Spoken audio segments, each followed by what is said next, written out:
ஏஐங்கிறது மனிதனுடைய அறிவை வந்து பயன்படுத்தி தான் வருது. ஆனால் அது என்றைக்கும் பெர்ஃபெக்ட் இல்லை.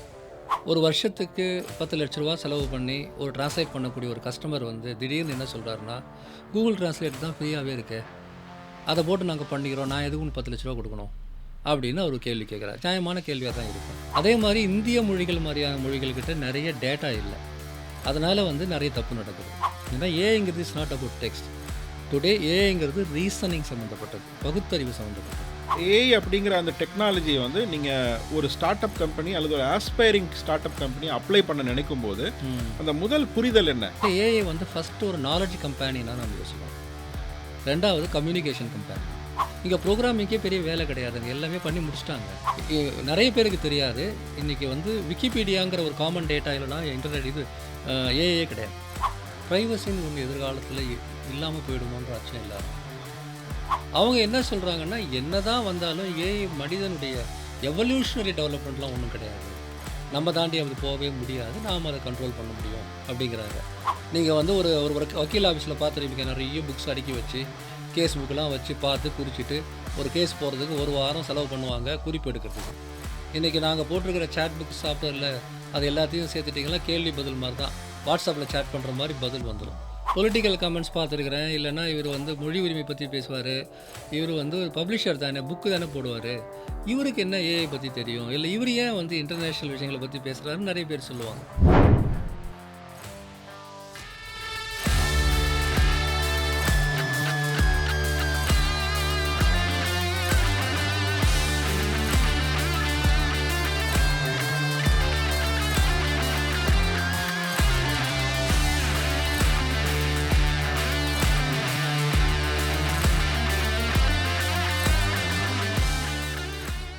வணக்கம் ஆலி செந்தில்நாதன். வணக்கம்.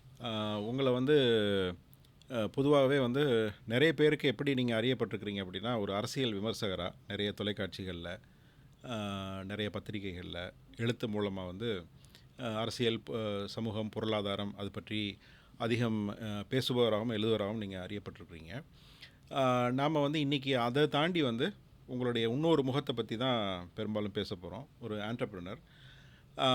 இந்த ஆண்டர்ப்ரனர்ஷிப் நீங்கள் என்ன செய்கிறீங்க, உங்களுடைய கம்பெனி என்ன, ப்ராடக்ட் என்ன, அது எந்த துறையில் இருக்குது, இது பற்றியெல்லாம் விரிவாக பேசுகிறதுக்கு முன்னாடி முதல்ல வந்து உங்களுடைய இந்த ஐடென்டிட்டி அது வந்து பெரும்பாலும் வந்து மக்களுக்கு வந்து நான் சொன்ன மாதிரி வந்து நீங்கள் ஒரு அரசியல் சமூக செயல்பாட்டாளராக அது பற்றி பேசுவராக அறியப்பட்டிருக்கிறீங்க. போன இன்னொரு பாட்காஸ்ட்டில் வந்த ஒரு விருந்தினரும் கிட்டத்தட்ட அதே ஒரு பிரச்சனையை ஃபேஸ் பண்ணுற ஒரு நபர் தான். ஸோ நீங்கள் அதை எப்படி பார்க்குறீங்க, என்ன மாதிரி நீங்கள் அறியப்படணும்னு நீங்கள் விரும்புகிறீங்க? என்ன மாதிரி அறியப்படணும் அப்படிங்கிறது வந்து நம்ம எங்கே அப்படிங்கிறத பொறுத்து தான். இப்போ மக்கள் மத்தியில் நாம் வந்து ஒரு அரசியல் சமூகம் சார்ந்த செயல்பாட்டாளராக அறியப்படணும் அப்படிங்கிறது, அந்த விருப்பம் இல்லாமல் அந்த செயல்பாட்டிலே போயிருக்க முடியாது. நமக்கு இப்போ அந்த விருப்பம் இருக்க தான் செய்யும். ஆனால் என்னுடைய உண்மையான அடையாளம், அதாவது வந்து நீண்ட காலமாக எனக்கு இருக்கிற அடையாளம் அப்படிங்கிறது, நான் ஊடகத்துறையிலேருந்து வந்து மொழிபெயர்ப்பு சார்ந்து மொழி சார்ந்து செயல்பட்டேன் அப்படிங்கிறது தான். இன்ஃபேக்ட் அது ரொம்ப கஷ்டமான கேள்வி நீங்கள் கேட்ட கேள்வி. அதாவது என்னுடைய ஆர்வம், என்னுடைய பிஸ்னஸ், என்னுடைய தொழில்நுட்பம், அதாவது ஒரு நுட்பம்னு வச்சுங்களேன், ஒரு டேலண்ட் அல்ல ஸ்கில் ரிலேட்டடானது, இது எல்லாமே மொழி சம்மந்தப்பட்டதாக இருக்குது. என்னுடைய அறிவியலும் மொழி தான், அரசியலும் மொழி தான், பிஸ்னஸும் மொழி தான். என்னுடைய எல்லா விஷயங்களும் வந்து மொழி தொடர்பாக இருக்குது. மொழி நான் சொல்லும்போது கான்டென்ட், டெக்னாலஜி எப்படி ஒன்றா வச்சுக்கலாம். ஸோ அடையாளம் அப்படிங்கிறது வந்து ஒருத்தருக்கு பல அடையாளங்கள் இருக்கலான்னு தான் நான் நம்புகிறேன். இந்த ஊரில் வந்து ஆனால் அது ஒரு பெரிய பிரச்சனையாக இருக்குது. நம்ம வந்து டிவியில் அது பெரிய பிரச்சனை ஊடகம் தாங்க. நான் 25 வருஷமாக ஊடகத்தில் இருக்கிறேன். ஆனால் என்றைக்கு டிவியில் வர ஆரம்பிச்சனோ அதன் பிறகு தான் அந்த முகத்தை எல்லாருமே பேசுகிறாங்க. நான் வந்து எம்ஏ ஜேர்னலிசம் படிச்சுட்டு இந்தியா டுடேயில் வந்து ஒரு சப் எடிட்டராக ஜாயின் பண்ணது 25 வருஷம் ஆச்சு. 25 வருஷமாக நான் மீடியாவில் தான் இருந்தாலும் கூட டிவியில் வரும்போது அது வேறு விதமான டைமென்ஷன்ஸ் வந்துடுது. அதனால் அந்த முகம் எல்லாருக்கும் தெரியுது. அது அப்படியே இருக்கட்டும், அது ஒன்றும் பிரச்சனை இல்லை. ஆனால் அன்றைக்கிலேருந்து நான் எதில் வந்து ஆழமாக வேலை செஞ்சுருக்கிறேன் அப்படின்னா, அந்த மொழி சார்ந்த செயல்பாடு, அதாவது லாங்குவேஜ் டெக்னாலஜி, லாங்குவேஜ் சர்வீசஸ். லாங்குவேஜ்னு சொல்லும்போது அது கான்டென்ட், மீடியான்னு எல்லாம் சேர்ந்து தான் வரும். அன்ஃபார்ச்சுனேட்லி இந்தியாவில் வந்து அது ஒரு பெரிய ஒரு இண்டஸ்ட்ரி கிடையாது. அதனால் அந்த முகம் யாருக்கும் இங்கே புரியாது. இப்போ ஐரோப்பிய நாடுகள்லையோ இல்லை அமெரிக்காவிலையோ பார்த்தீங்கன்னா இது வந்து ஒரு பெரிய இண்டஸ்ட்ரி. நீங்கள் வேர்ல்டு வைடாக வந்து லாங்குவேஜ் இண்டஸ்ட்ரி மட்டும் எடுத்துட்டிங்கன்னா $50 பில்லியன் இண்டஸ்ட்ரி. $50 பில்லியன் பெரிய நம்பர். ஆனால் நம்ம ஊரில் அது 1% கூட கிடையாது. அதனால் இங்கே வந்து அதுக்கு முகமே இல்லை. எப்படி அறியப்படுறது அப்படின்றத விட இன்னொரு அடையாளமே இங்கே வந்து இல்லை எனக்கு. ஒரு அடையாளம் தான் இருக்குது. 2 அடையாளம் இருந்தால் எனக்கு ஒன்றும் பிரச்சனையே கிடையாது. உண்மையிலே அதுதான் இயல்பானது. ஒவ்வொரு மனிதருக்கும் ஒரு சமூக கடமை இருக்குன்னா அதை செய்யறதுக்கான வேலையை அவர் செய்யணும். அவங்க பொழைப்புக்கு ஒரு பிஸ்னஸ் அவங்க பண்ணுறாங்க. இப்போ நான் பிஸ்னஸாக பண்ணுறதுங்கிறது என்னுடைய வாழ்வாதாரம். அதில் வந்து எனக்கு 1000 ஆர்வங்கள் இருக்குது. ஒரு புத்தாக்க உணர்வுகள் இருக்குது. எவ்வளோ விஷயங்களை செய்யணுங்கிறது இருக்குதுங்கிறது எப்படி பார்த்தாலும் அது வந்து என்னுடைய தனிப்பட்ட என்னுடைய நலன் சார்ந்தது தான். சமூகத்துக்கு செய்கிறது அப்படிங்கிறது வந்து அது என்னுடைய விருப்பம் சார்ந்தது. இது 2மே ஒன்றா இருக்க முடியும் அப்படின்னு நான் நம்புகிறேன். ஆனால் அன்ஃபார்ச்சுனேட்லி அது ஒரு ரொம்ப பெரிய சிக்கலாக தான் எனக்கு இருக்குது அப்படிங்கிறது நல்லாவே தெரியும். அது வந்து ஒரு பிராண்டிங், மார்க்கெட்டிங் சார்ந்த ஆமாம், ஒரு நிறைய பேர் பிரச்சனையா கேட்பாங்க. இவர் இருக்குது. வந்து ஆமா. டிவியில் பொலிட்டிக்கல் கமெண்ட்ஸ் பார்த்துருக்குறேன், இல்லைன்னா இவர் வந்து மொழி உரிமை பற்றி பேசுவார், இவர் வந்து ஒரு பப்ளிஷர் தானே, புக்கு தானே போடுவார், இவருக்கு என்ன ஏஐ பற்றி தெரியும், இல்லை இவர் ஏன் வந்து இன்டர்நேஷ்னல் விஷயங்களை பற்றி பேசுகிறாருன்னு நிறைய பேர் சொல்லுவாங்க. அப்படிலாம் ஒன்றும் பிரித்து பார்க்க வேண்டிய அவசியம் இல்லைங்கிறது தான் என் கருத்து. ஒரு மனிதனுக்கு இன்றைக்கி பாருங்கள், உலக அளவிலே வந்து மிகப்பெரிய தொழிலதிபர்கள் எல்லாம் மிகப்பெரிய பொலிட்டீஷியன்ஸாக தான் இன்றைக்கி இருக்கிறாங்க. எல்லா பொலிட்டீஷியன்ஸும் ஆக்சுவலாக தொழிலதிபராக தான் இருக்காங்க. எங்கே வித்தியாசம் இருக்குது? அதெல்லாம் அந்த வித்தியாசம்லாம் போய் ரொம்ப நாள் ஆச்சு. ஆனால் நாம் இன்னும் அதை புரிஞ்சுக்கிறதுல சிரமம் இருக்குன்னு நினைக்கிறேன். ஆமாம். இப்போது இதோடைய தொடர்ச்சியாக இப்போ வந்து நீங்கள் இந்த மொழி சார்ந்த செயல்பாடுகள் இருக்கலாம், அல்லது வந்து நீங்கள் சொன்ன மாதிரி ஒரு இன்ட்ரெஸ்டிங் விஷயம் என்ன அப்படின்னா, நீங்கள் என்ன செய்தாலும் அது வந்து ஒரு சமூக செயல்பாடாக இருந்தாலும், அரசியல் செயல்பாடாக இருந்தாலும், பதிப்புத்துறையாக இருந்தாலும், அல்லது வந்து இப்போ இருக்கக்கூடிய அந்த ஐலேசா அப்படின்னு இப்போ நீங்கள் ரொம்ப ஆர்வத்தோடு ரொம்ப ஒரு ஒரு ஒரு ஒரு ஒரு மிகப்பெரிய ஒரு எதிர்கால திட்டத்தோடு நீங்கள் பண்ணிகிட்டு இருக்கக்கூடிய அந்த நிறுவனமும் கூட, ஏஐ சார்ந்த நிறுவனமும் கூட, எல்லாமே வந்து கடைசியில் நீங்கள் சொன்ன மாதிரி மொழி சார்ந்து தான் இருக்குது. வேறு வேறு தளங்களில் அல்லது வேறு வேறு களங்களில் மொழி சார்ந்து இருக்குங்கிறது ஒரு நல்ல ஒரு மகிழ்ச்சியான ஒரு விஷயமா இருக்குது. இல்லை, அதில் ஒரு ஐடென்டிட்டி தான் எனக்கு இருக்குது, மொழி சார்ந்தது. மொழி சார்ந்தது, அவ்வளோதான். இப்போது இந்த இந்த ஐலேசா அப்படிங்கிற இந்த ப்ராடக்ட் ஒரு ஏஐ பேஸ் ப்ராடக்ட், இது இன்றைக்கி வந்து இந்த ப்ராடக்டை பற்றி நம்ம நிறைய பேசணும். இதுக்கு முன்னாடி வந்து நீங்கள் ஒரு எம்ஏ ஜேர்னலிசம் முடிச்சுட்டு அதுக்கப்புறம் வந்து இந்தியா டுடேயில் இருந்துட்டு ஒரு இதழியலாளராக இருந்திருக்கிறீங்க. நீங்களே வந்து கணினி சார்ந்த ஒரு இதெல்லாம் நடத்தி இருக்கிறீங்க. அதுக்கப்புறம் பதிப்பாசிரியராக இருக்கிறீங்க. இந்த மொழி சார்ந்த ஆர்வம் உங்களுக்கு வந்து எப்படி வந்தது? இந்த மொழி சார்ந்த செயல்பாடுகளில் என்னென்னலாம் பண்ணியிருக்கிறீங்க? உங்களுடைய அந்த ஒரு சின்ன ஒரு ஹிஸ்ட்ரி மாதிரி நீங்கள் சொல்லுங்களேன். இப்போ இது வரைக்கும், அதாவது இந்த ஏஐ ஐலேசா வரைக்கும். இந்த கேள்வி வந்து ரொம்ப ரொம்ப சரியான ஒரு நேரத்தில் என்ன கேட்டிருக்கீங்க. சொல்லப்போனால் கடந்த வாரம் நான் வந்து மாஸ்கோ இன்டர்நேஷ்னல் புக் ஃபேருக்கு போயிருந்தேன். எனக்கு ரொம்ப, நான் தெரியும் இந்த வருஷம் மட்டும் 5 புக் ஃபேர் போயிருக்கிறேன், இன்டர்நேஷ்னல் புக் ஃபேர். நிறைய பயணங்கள் செய்கிறேன். அந்த பயணத்தை பற்றி நான் சொல்லலை, அது சாதாரணமானது. ஆனால் என் வாழ்க்கையினுடைய ரொம்ப ரொம்ப எமோஷனலான ஒரு விஷயத்தோட சம்மந்தப்பட்ட ஒன்றை ஒரு 10 நாளாக நான் வாழ்ந்துட்டுருக்கிறேன். உங்கள் கேள்வி அதோடு சம்மந்தப்பட்டது.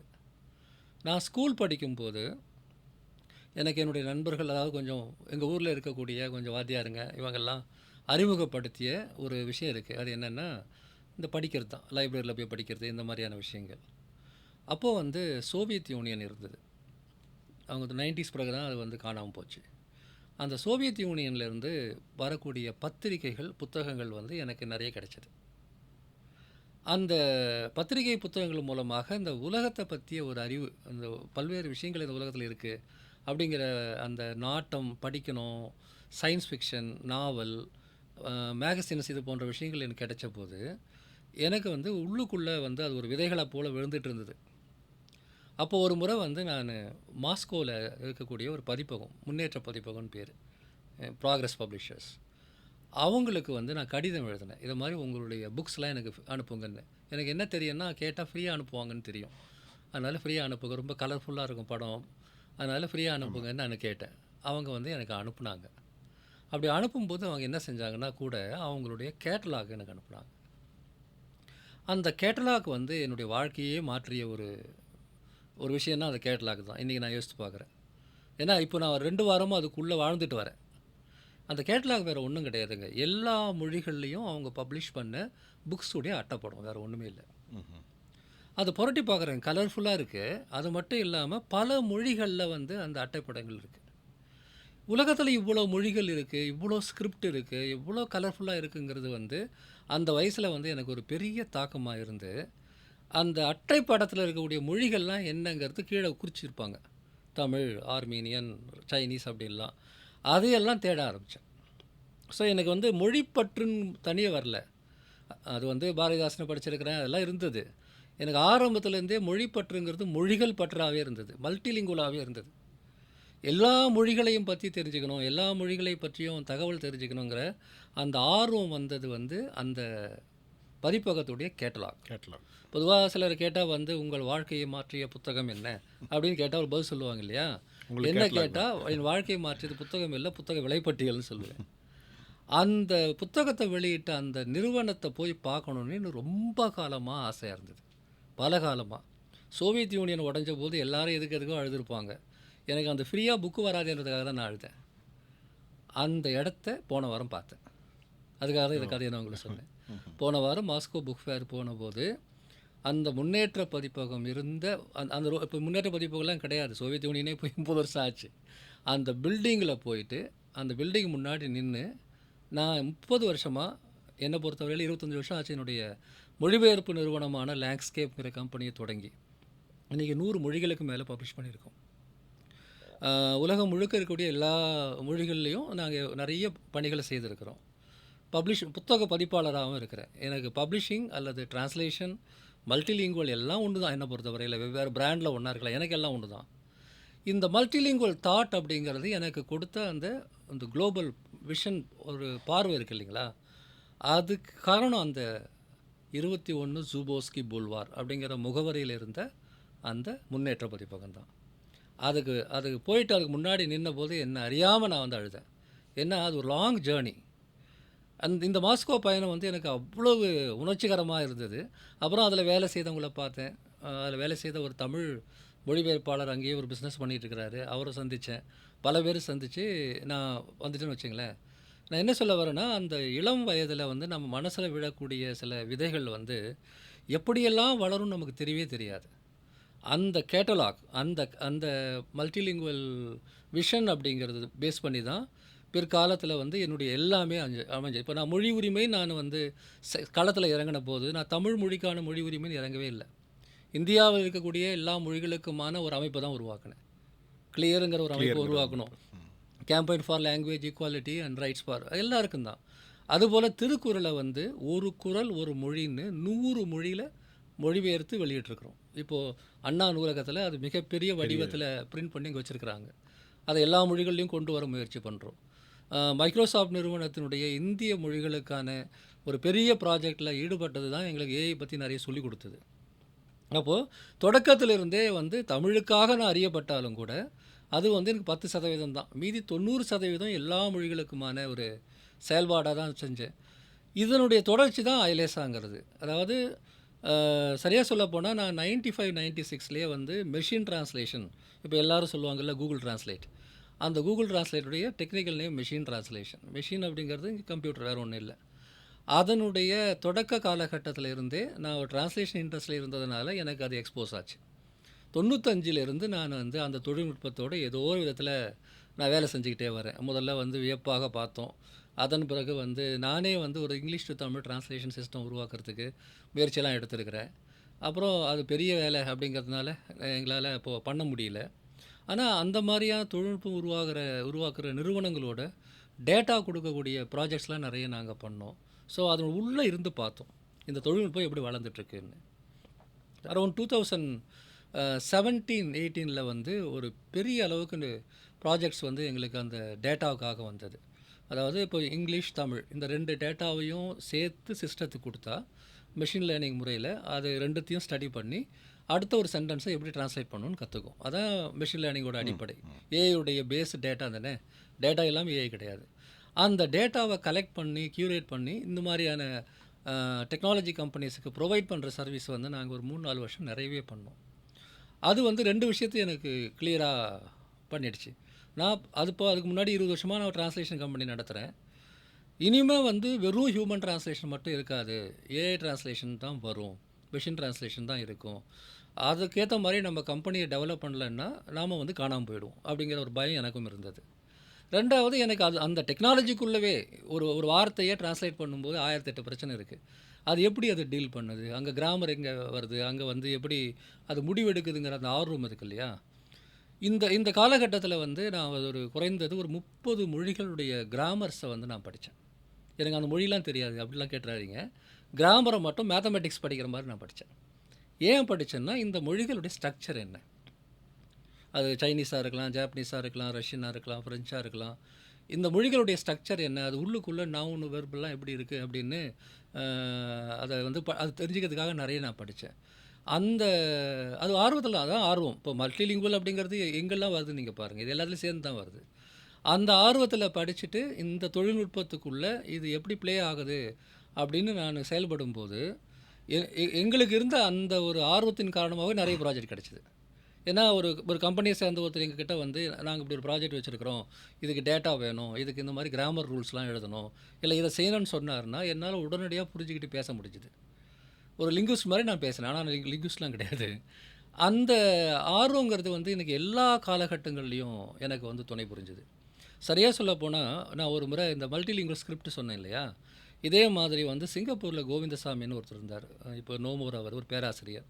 இணையத்தில் தமிழ் வர்றதுக்கு அவர் ஒரு முக்கியமான காரணமாக அவர் இருந்தார். அவர் ஒரு முறை என்கிட்ட வந்து யூனிகோட் என்று சொல்லக்கூடிய இந்த எல்லா மொழிகளுக்குமான ஸ்கிரிப்டுக்கான இன்டர்நேஷ்னல் ஸ்டாண்டர்ட், அதனுடைய ஒரு தொகுப்பு ஒன்று புத்தகம் வச்சுருந்தார், யூனிகோட் ஸ்டாண்டர்ட்ஸ் அப்படின்னு, ஐஎஸ்ஓ ஸ்டாண்டர்ட் மாதிரி. அதில் எல்லா மொழியுடைய ஸ்கிரிப்டும் இருந்தது. அந்த புத்தகத்தை அவர்கிட்டருந்து வாங்கிட்டு வந்து, நான் சொல்கிறது வந்து 99 2000 அந்த புத்தகத்தை அவர்கிட்டருந்து வாங்கிட்டு வந்து அதை ஜெராக்ஸ் பண்ணி அந்த ஸ்கிரிப்டை நான் ஸ்டடி பண்ணேன். அதில் இந்திய மொழிகளுக்கான ஸ்கிரிப்டை நான் ஸ்டடி பண்ணேன். அந்த ஒரே காரணத்தினால எனக்கு இந்திய மொழிகளில் வந்த முதல் மொபைல் ஃபோனில் இந்திய மொழிகள் வந்த ஒரு ப்ராஜெக்டில் வேலை செய்ய 1 வருஷம் வாய்ப்பு கிடைச்சிது. நோக்கியாவுக்கு முன்னாடியே சொல்கிறேன். ஸ்லாங் சாஃப்ட்னு ஒரு கம்பெனி, அந்த நிறுவனத்தை பிறகு வந்து ரிசர்ச் இன் மோஷன் ஒரு கனடா கம்பெனி, அந்த பிளாக்பெரின்னு ஒரு டிவைஸ் வந்தது முதல்ல, அவங்க தான் முதல்ல இந்திய மொழியில் கொண்டு வந்தாங்க. நோக்கியா ப்ராஜெக்ட்லேயே நான் வேலை செய்தேன். நான் நோக்கியாவோட ப்ராஜெக்டில், சாம்சங் ப்ராஜெக்டில், சோனி எரிக்சன் ப்ராஜெக்டில், அதன் பிறகு மெட்டா, ஃபேஸ்புக், அதுக்கு முன்னாடி வந்த ஆர்குட், எல்லாத்துலேயும் லோக்கலைசேஷனில் நாங்கள் ஒர்க் பண்ணியிருக்கிறோம். இந்த வேலை செய்கிறதுக்கு நான் வந்து ஒரு இன்ஜினியரிங் கிடையாது, நான் ஒரு சாஃப்ட்வேர் டெவலப்பரும் கிடையாது, நான் வந்து ப்ராப்பராக லிங்குவிஸ்டிக்ஸும் படிக்கலை. நான் படித்தது மாஸ்காம் தான், மாஸ் கம்யூனிகேஷன். இந்த மொழி ஆர்வத்தால் எனக்கு இதெல்லாம் நான் தெரிஞ்சுக்கிட்டேன். இது அத்தனையும் தொகுத்து தான் வந்து பிறகு வந்து ஏஐயுடைய இந்த வருகை நாங்கள் கணிச்சிட்டோம். 2018-19 ஏஐ பெரிய அளவுக்கு வரப்போகுது, முதல்ல அடி வாங்க போகிறது நம்ம துறையாக தான் இருக்கும். அந்த பாட்டுக்கு போகிறதுக்கு முன்னாடி நீங்கள் இவ்வளோ நேரம் பேசுனதில் ரொம்ப ஒரு ஆழமான ஒரு விஷயத்தை நான் பார்க்குறேன். குறிப்பாக இன்றைக்கி இருக்கக்கூடிய இந்த ஸ்டார்ட் அப் ஃபவுண்டர்ஸ், இளைஞர்கள் தெரிந்து கொள்ள வேண்டிய ஒரு விஷயம். அதாவது நீங்கள் சொல்கிறது அந்த ஒரு பன்மொழி ஆர்வம் அல்லது மல்டிலிங்குவல் அந்த இன்ட்ரெஸ்ட் இருக்கு இல்லைங்களா, அந்த இன்ட்ரெஸ்ட் வந்து நீங்கள் அதை ரொம்ப சுருக்கமாக சொல்லிட்டீங்க. ஆனால் அதுக்கு பின்னாடி வந்து எவ்வளோ தூரம் உழைப்பு, அதற்கான படிப்பு, அந்த புரிதல், பல்வேறு விதமான ஒப்பீடு, நீங்கள் சொன்ன மாதிரி இப்போ 30க்கும் மேற்பட்ட மொழிகளுடைய கிராமரை படிக்கிறதுங்கிறது வந்து ஒரு சாதாரண விஷயம் இல்லை. அப்போ அந்த பேஷன் இருக்கு இல்லைங்களா, அந்த பேஷன்லேருந்து வரக்கூடிய அந்த ஆழமான அந்த நுட்பம் இருக்கு இல்லைங்களா, அந்த ஆழத்துலேருந்து தான் அந்த சில நுட்பங்கள் வருதுன்னு சொல்லுவாங்க. இன்றைக்கி வந்து ஒரு வெஞ்சர் பில்டிங் அப்படிங்கிறது வந்து அந்த டெப்த் இருக்க வேண்டியிருக்கு இன்றைக்கி. ஏன்னா அந்த ஒரு சில வருடங்களுக்கு முன்னாடி மாதிரி நீங்கள் வந்து ஒரு டெம்ப்ளேட்டைஸ்டாக ஒரு கம்பெனியை நீங்கள் பண்ண முடியாது. என்ன துறையில் இருக்கமோ அந்த துறையில் வந்து மிகப்பெரிய ஒரு ஆழம் வந்து நமக்கு வந்து இருக்க வேண்டியிருக்குது. ஸோ அந்த ஒரு பர்சனாலிட்டி இருக்குது பார்த்தீங்களா, அந்த பர்சனாலிட்டி வந்து ஐ திங்க் எல்லா ஃபவுண்டர்ஸுமே தெரிஞ்சு கொள்ள வேண்டிய ஒரு விஷயம்னு நான் நினைக்கிறேன். ஸோ இதிலிருந்து இந்த ஒரு அடிப்படையிலேருந்து நீங்கள் அந்த பயணம் வந்து நீங்கள் பல்வேறு கட்டங்களில் தாண்டி வந்திருக்கு. நீங்கள் சொன்ன மாதிரி ஒரு மொபைல் ஃபாண்ட் டெவலப்மெண்ட்டாக இருக்கட்டும், மைக்ரோசாஃப்ட் மாதிரி நிறுவனங்களுக்கான ஒரு மொழியியல் சேவையாக இருக்கட்டும். இப்போ அதில் இருந்து அப்புறம் நீங்கள் அந்த லாங்டெக் அல்லது இந்த லாங்குவேஜில் இருந்தால் நீங்கள் ஆரம்பிச்சிங்க. அது ஒரு காலகட்டத்தில் வந்து நிறைய மொழிபெயர்ப்பாளர்களை உலகம் முழுவதும் இருந்து இணைச்சி எந்த மொழியில் வேணும்னாலும் அந்த மொழியில் கொடுக்குற ஒரு இது இருந்தாங்க. அது மோஸ்ட்லி மேனுவலாக இருந்தது. அதுக்கப்புறம் நீங்கள் சொன்ன மாதிரி மெஷின் டிரான்ஸ்லேஷன். இப்போ இந்த ஏஐ இந்த ஏஐக்கு வருவோம். இந்த ஏஐ வாய்ப்புகளை பற்றி உங்கள்ட்ட நான் பேசணும். அதுக்கு முன்னாடி வந்து இந்த ஐலேசால ம். இந்த உங்களுடைய பயணத்தில் வந்து நீங்கள் ஏஐ எப்படி யூஸ் பண்ணுறீங்க, எப்படி அந்த அப்ளிகேஷன் இந்த யூஸ் கேஸை எப்படி நீங்கள் டிஃபைன் பண்ணுறீங்க? அதாவது இந்த ஆர்டிஃபிஷியல் இன்டெலிஜென்ஸ் பற்றி எல்லாருக்கும் இருக்கக்கூடிய குழப்பத்தை தவிர்க்கிறதுக்கு நான் சொல்கிற விஷயங்கள் புரியும். ஏஐங்கிறது மனிதனுடைய அறிவை வந்து பயன்படுத்தி தான் வருது. ஆனால் அது என்றைக்கும் பெர்ஃபெக்ட் இல்லை. சில விஷயங்கள்ல அது பெர்ஃபெக்டாக இருக்கலாம், போதுமானதாக இருக்கலாம். ஆனால் எல்லா சமயங்களிலும் போதுமானதாக இருக்காது. அப்போது எங்களுடைய கஸ்டமர்ஸ் எடுத்துக்கோங்களேன், ஒரு ஒரு சமயத்தில் வந்து ஒரு வருஷத்துக்கு 10,00,000 செலவு பண்ணி ஒரு டிரான்ஸ்லேட் பண்ணக்கூடிய ஒரு கஸ்டமர் வந்து திடீர்னு என்ன சொல்கிறாருன்னா, கூகுள் டிரான்ஸ்லேட் தான் ஃப்ரீயாகவே இருக்கே, அதை போட்டு நாங்கள் பண்ணிக்கிறோம், நான் எதுக்கு உனக்கு 10,00,000 கொடுக்கணும் அப்படின்னு அவர் கேள்வி கேட்குறாரு. நியாயமான கேள்வியாக தான் இருக்கும். அது நல்லா வந்துச்சுன்னா அப்புறம் நான் எதுக்கு உனக்கு கொடுக்கணும் அப்படின்னு. ஆனால் அதை செஞ்சு பார்க்குறாரு. செஞ்சு பார்க்கும்போது நிறைய தப்பு வருது. அப்புறம் வந்து இதெல்லாம் எடிட் பண்ணணும். எடிட் பண்ணால் 10,00,000 செலவாகாது, அட்லீஸ்ட் 5,00,000 அதை முடிக்கலாம் அப்படின்னு ஒரு முடிவுக்கு வராரு. இந்த பிரச்சனை வேர்ல்டு வைடாக அரௌண்ட் 2020 வந்து உலகம் முழுக்க இந்த ஒரு குழப்பம் வருது. ஹியூமன் டிரான்ஸ்லேஷன் பண்ணால் ரொம்ப காஸ்ட்லி ஆகுது, ரொம்ப டைம் ஆகுது. நான் சொன்ன மாதிரி அது பெரிய இண்டஸ்ட்ரிங்க, $50 பில்லியன் இண்டஸ்ட்ரி. இதில் வந்து எல்லா டெக் கம்பெனிஸும் கஸ்டமர். அப்புறம் நெட்ஃப்ளிக்ஸ், அமேசான் ப்ரைம் மாதிரியான மீடியா கம்பெனிஸ்லாம் நிறைய டப்பிங் பண்ணுறாங்க, சப்டைட்டில் போடுறாங்க.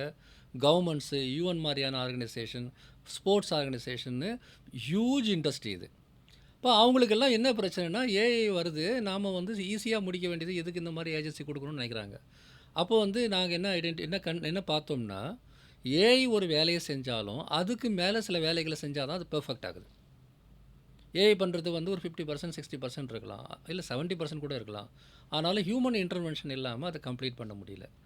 இந்த பிரச்சனை வந்த சமயத்தில் நாங்கள் ஐலெசாவில் முதல்ல பில் பண்ணுது ஏஐ டிரான்ஸ்லேஷனை செய்யும். அதுக்கு மேலே ஹியூமன் வந்து எடிட் பண்ணுறதுக்கும் அதை ஒரு பர்டிகுலர் ப்ராசஸ்க்குள்ளே பண்ணுறதுக்குமான ஒரு தொழில்நுட்பத்தை உருவாக்கணும். இதுதான் நாங்கள் செஞ்ச முதல் விஷயம். அதாவது ஏஐ வந்து நாங்கள் எதிரியாகவும் பார்க்கல, த்ரெட்டாகவும் பார்க்கல. ஓகே, அது 50% பண்ணுது, இன்னொரு 50% நாம் செய்யணும். இதை நாங்கள் கொண்டு வந்தபோது என்னாச்சுன்னா, ஆரம்பத்தில் வந்து நிறைய பேர் அதை ஏற்றுக்கல. அது உண்மையிலேயே ஒரு பெரிய ஸ்ட்ரகிளாக இருந்தது. என்ன காரணம்னா, குழப்பம்தான் காரணம். அதாவது ஒரு பக்கம் ஏஐ வந்து என் வேலையை எடுத்துரும், என் பிஸ்னஸ் எடுத்துருன்னு பயப்படுறாங்க. இன்னொரு பக்கம் எனக்கு 100% ஏஐ பண்ணி கொடுக்கணும். இது ரெண்டும் ஒரே ஆள்கிட்டேருந்து வரும். டிஸ்கஷனை ஸ்டார்ட் பண்ணும்போது வந்து நான் ஏஐ நம்ப மாட்டேன், அது தப்பாக ட்ரான்ஸ்லேட் பண்ணுதுன்னு சொல்லுவாங்க. கடைசியில் எப்படி முடிப்பாங்கன்னா, அந்த 100% ஏஐ பண்ணிடாத, நான் எதுக்கு ஒரு ஹியூமனுக்கு பணம் கொடுக்கணும்? இந்த குழப்பத்தில் இண்டஸ்ட்ரியே இருந்த சமயத்தில் there are very few players across the world. எனக்கு தெரிஞ்சு ஒரு 4-5 கம்பெனிஸ் தான் வந்து இதை சீரியஸாக எடுத்து பண்ணோம், இந்த ஏஐ பயன்படுத்தி மொழிபெயர்ப்பை வந்து எப்படி செம்மைப்படுத்துறதுன்னு. அதன் பிறகு அடுத்த கட்டத்தில் ChatGPT வந்தபோது என்னாச்சுன்னா, ஒரு பெரிய அளவுக்கு ஒரு பிரளயம்னு சொல்லுவாங்கள்ல, அந்த மாதிரி ஊழி பெருங்காற்று வீசி எல்லாமே அடித்து நொறுக்கிடுச்சு, எங்கள் கம்பெனி உட்பட. அது என்ன செஞ்சதுன்னா, அந்த ஏஐ வந்து இனிமேல் வந்து தவிர்க்க முடியாதுங்கிற எண்ணத்தை கொடுத்தது. இதுக்கு முன்னாடி இருந்த தொழில்நுட்பம் எல்லாமே வந்து பெரிய கொஷின் மார்க் ஆகிடுச்சு.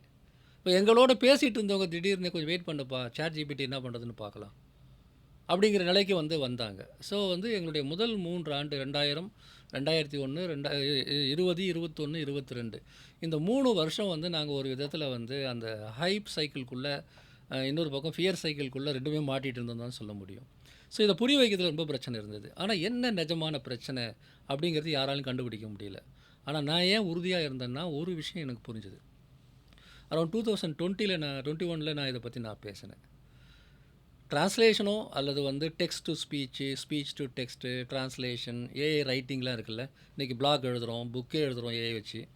இது எல்லாமே அதாவது சாராம்சத்தில் ஒன்று தான். இது எல்லாமே ஒரே ஜெனரேட்டிவ் ஏஐ தான். அது வெவ்வேறு வடிவம் எடுத்துருக்குது. இதனுடைய வளர்ச்சியை வந்து தடுக்க முடியாது. இது வளரத்தான் செய்யும். நீங்கள் என்ன முயற்சி பண்ணாலும் இதனுடைய வளர்ச்சியை தடுக்க முடியாது. ஆனால் யாருமே ராவாக போய் அதை யூஸ் பண்ண முடியாது. இந்த ஏஐ இது பண்ணுது, அதனால இது எல்லாம் பண்ணிடலான்னா எல்லாரும் பண்ண முடியாது. அப்பொழுதும் ஹியூமன் எக்ஸ்பர்ட்ஸ் வந்து தேவை.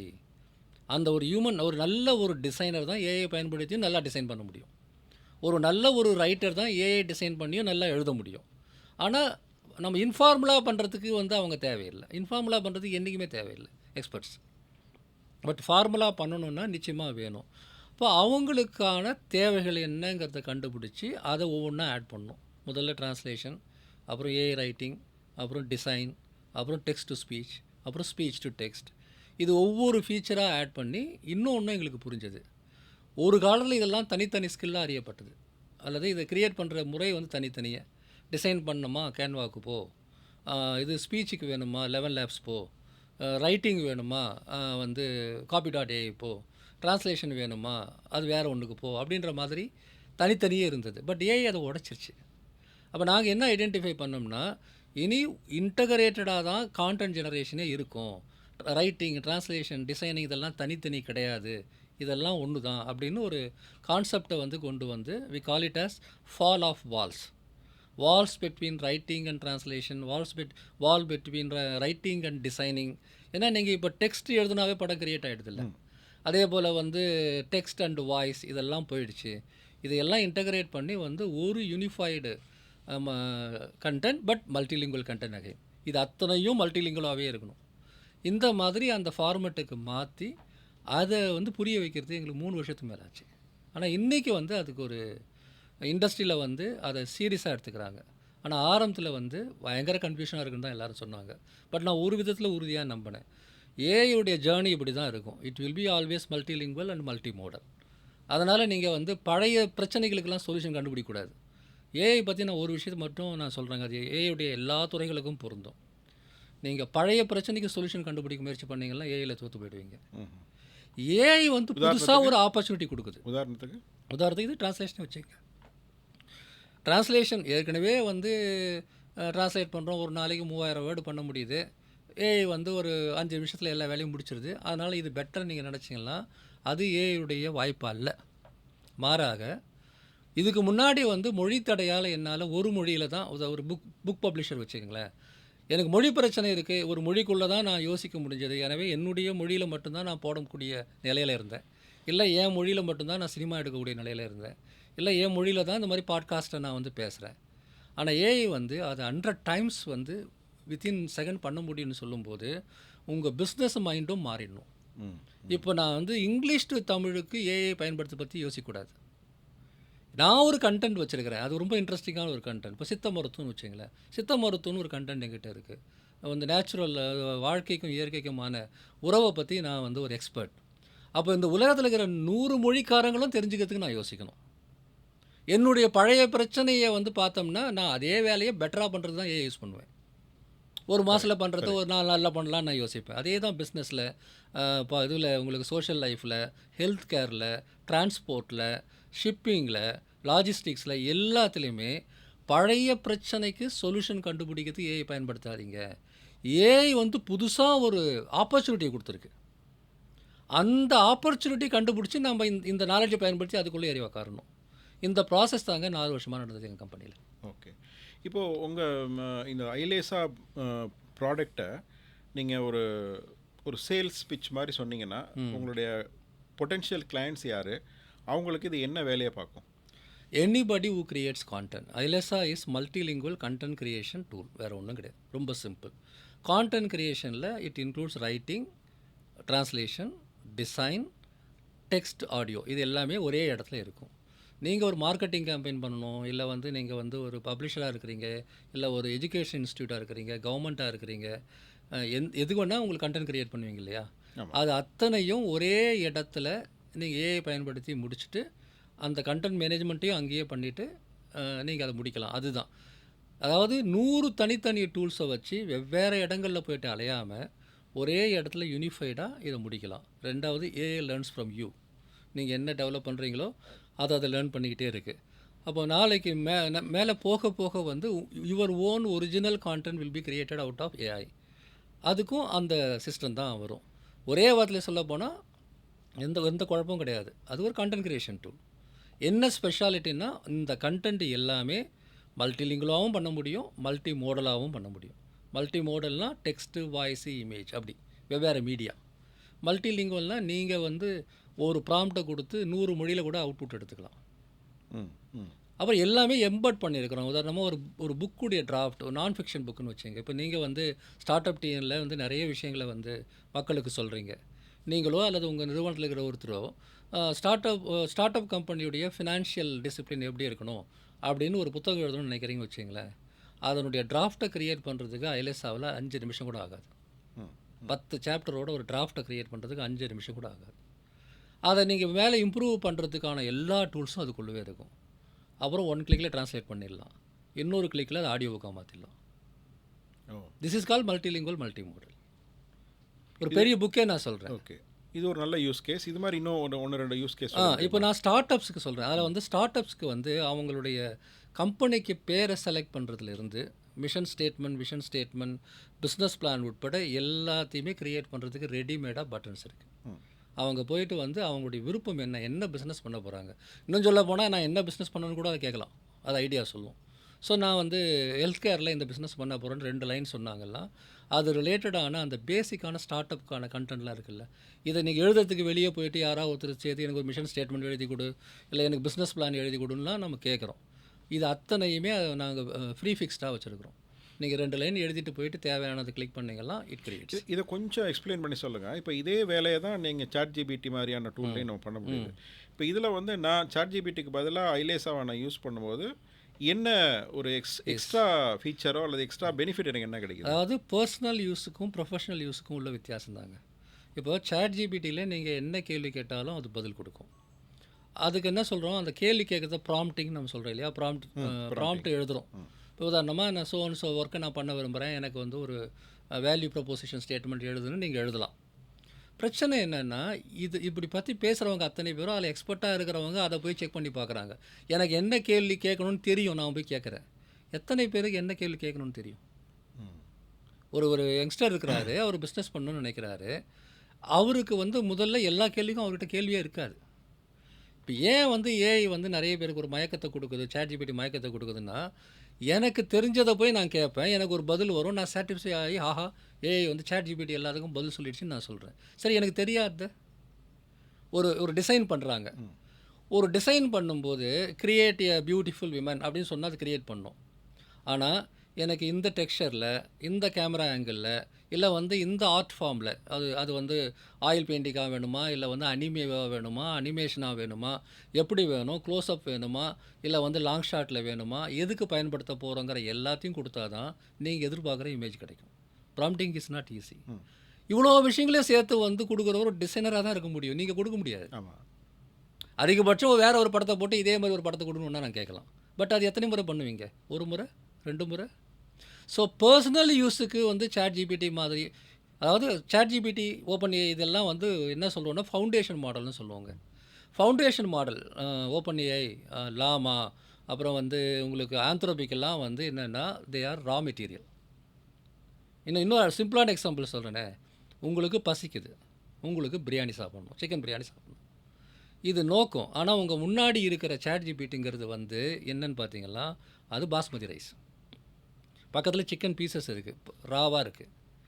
பாஸ்மதி ரைஸு, சிக்கன் பீசஸ்ஸு, எண்ணெய் எல்லாம் தனியாக இருக்குது. ஆனால் உங்களுக்கு பிரியாணி சாப்பிட்ணும், நீங்கள் அப்படியே எடுத்து சாப்பிட்டீங்களா சாப்பிட முடியாது. அது வந்து பிரியாணியாக மாறத்துக்கு ஒரு ப்ராசஸ் இருக்குது, அதுக்கு ஒரு ஸ்டவ் வேணும், அதுக்கு ஒரு செஃப் வேறு வேணும். இது இல்லாமல் அது மாறாது. அதே போல் தான் வந்து ரைட்டிங், ட்ரான்ஸ்லேஷன், அல்லது வந்து எக்கனாமிக்ஸ் சம்மந்தப்பட்ட ஒரு டிராஃப்ட்டை க்ரியேட் பண்ணுறது, பவர் பாயிண்ட்டை க்ரியேட் பண்ணுறது, டிசைனை க்ரியேட் பண்ணுறது, இந்த மாதிரி பாட்காஸ்ட்டை க்ரியேட் பண்ணுறது, இது எல்லாத்தையுமே அங்கே நாம் வந்து ஒர்க் ஃப்ளோவாக அங்கே வந்து மினிமைஸ் பண்ணி வச்சிடுறோம். ஸோ நீங்கள் இதை சொல்லிவிட்டு இப்போ புக்குன்னு பாருங்களேன், இந்த புக்கு எப்படி ஒர்க் அவுட் ஆகுது சொல்கிறேன். நீங்கள் இதை வந்து உங்களுடைய டாக்குமெண்ட்டுன்னு வச்சுங்க, புக்குன்னு கூட வேண்டாம், ஒரு டாக்குமெண்ட்டுக்கு ஒரு அழகான அட்டை இருக்கும், அதுக்குள்ளே வந்து ஒரு இன்ட்ரோ இருக்கும், நீங்கள் இது உள்ள ஒரு 10 பாயிண்ட் போட்டு 10 செக்ஷன்ஸ், சாப்டர்ஸ் வச்சுருப்பீங்க. எல்லாத்துலேயும் உங்களுக்கு வந்து டெக்ஸ்ட் இருக்கும், அந்த டிசைன்ஸ் இருக்கும், சார்ட் இருக்கும், இதெல்லாம் இருக்கும் இல்லை, இதெல்லாம் சேர்ந்தால் ஒரு டாக்குமெண்ட். அது புக்காக இருக்கலாம், டெக்ஸ்ட் புக்காக இருக்கலாம், இல்லை கம்பெனி டாக்குமெண்ட்டாக இருக்கலாம், ஆனுவல் ரிப்போர்ட்டாக இருக்கலாம், என்ன வேணா இருக்கலாம், யூசர் மேனுவலாக இருக்கலாம், என்ன வேணா இருக்கலாம். இது எல்லாமே ஒரு லைனில் இருந்து க்ரியேட் பண்ணுறதுக்கான ஒர்க் ஃப்ளோஸ் வந்து அதுக்குள்ளே இருக்கும். அது அயலேசா மாதிரியான ப்ராடக்ட்ஸில் தான், நாங்கள் மட்டும் சொல்லலை.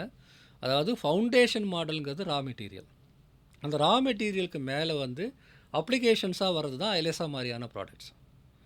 இந்த அப்ளிகேஷன்ஸை வந்து நீங்கள் பயன்படுத்தும் போது நீங்கள் இந்த ரா மெட்டீரியல் பயன்படுத்த வேண்டிய அவசியம் கிடையாது. அதாவது நீங்கள் பெரிய ப்ராம்ப்ட் இன்ஜினியரிங்லாம் பண்ணணும்னு அவசியம் கிடையாது, அங்கே எல்லாம் ரெடிமேடாக இருக்கும்.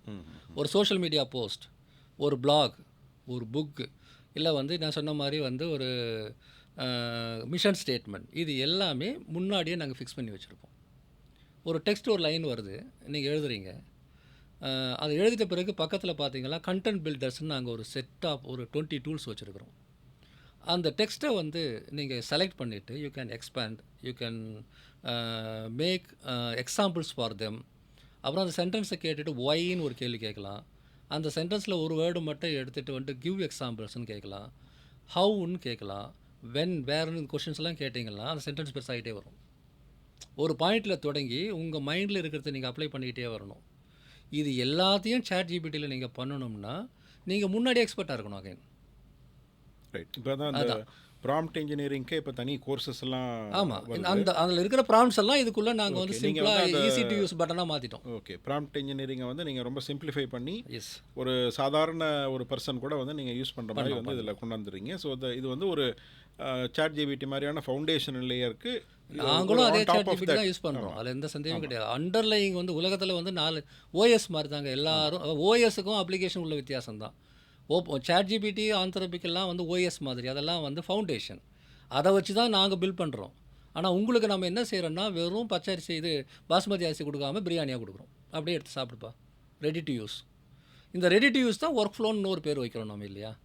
அதே மாதிரி இதில் வந்து you can manage all the people. அதில் வந்து ஒரு கண்டென்ட் மேனேஜ்மெண்ட் டூல் இருக்குது. You can bring people to comment on or collaborate, அது இருக்குது. அப்புறம் இந்த ஒரு ஃபார்மேட்லேருந்து இன்னொரு ஃபார்மேட் போகிறது வந்து ஸோ ஈஸி. அப்புறம் ஒரே இடத்துல எல்லாத்தையும் ஸ்டோர் பண்ணி வைக்கிறோம், அதுலேருந்து லேர்ன் பண்ணுறோம் அப்படின்னு ப்ரொஃபஷ்னல் கண்டென்ட் டெவலப்மெண்ட்டுக்கு தேவையானதான் இருக்குது. இப்போ எங்கே குழப்பம் நிறைய பேருக்கு வருதுன்னா, ஏஐ டூல்ஸ் எல்லாமே ப்ரொஃபஷனல்ஸ்க்கானதுங்கிறது நிறைய பேர் புரிஞ்சிக்கல. ஒன்றுமே ஒரு ப்ரொஃபஷனல் நீடுக்காக தான் கிரியேட் பண்ணுறாங்க ஒரு கம்பெனி. இப்போ நாங்கள் பண்ணுறது வந்து கான்டென்ட் இண்டஸ்ட்ரிக்கும், குறிப்பாக மல்டிலிங்குவல் கான்டென்ட் இண்டஸ்ட்ரிக்கும் பண்ணுறோம்.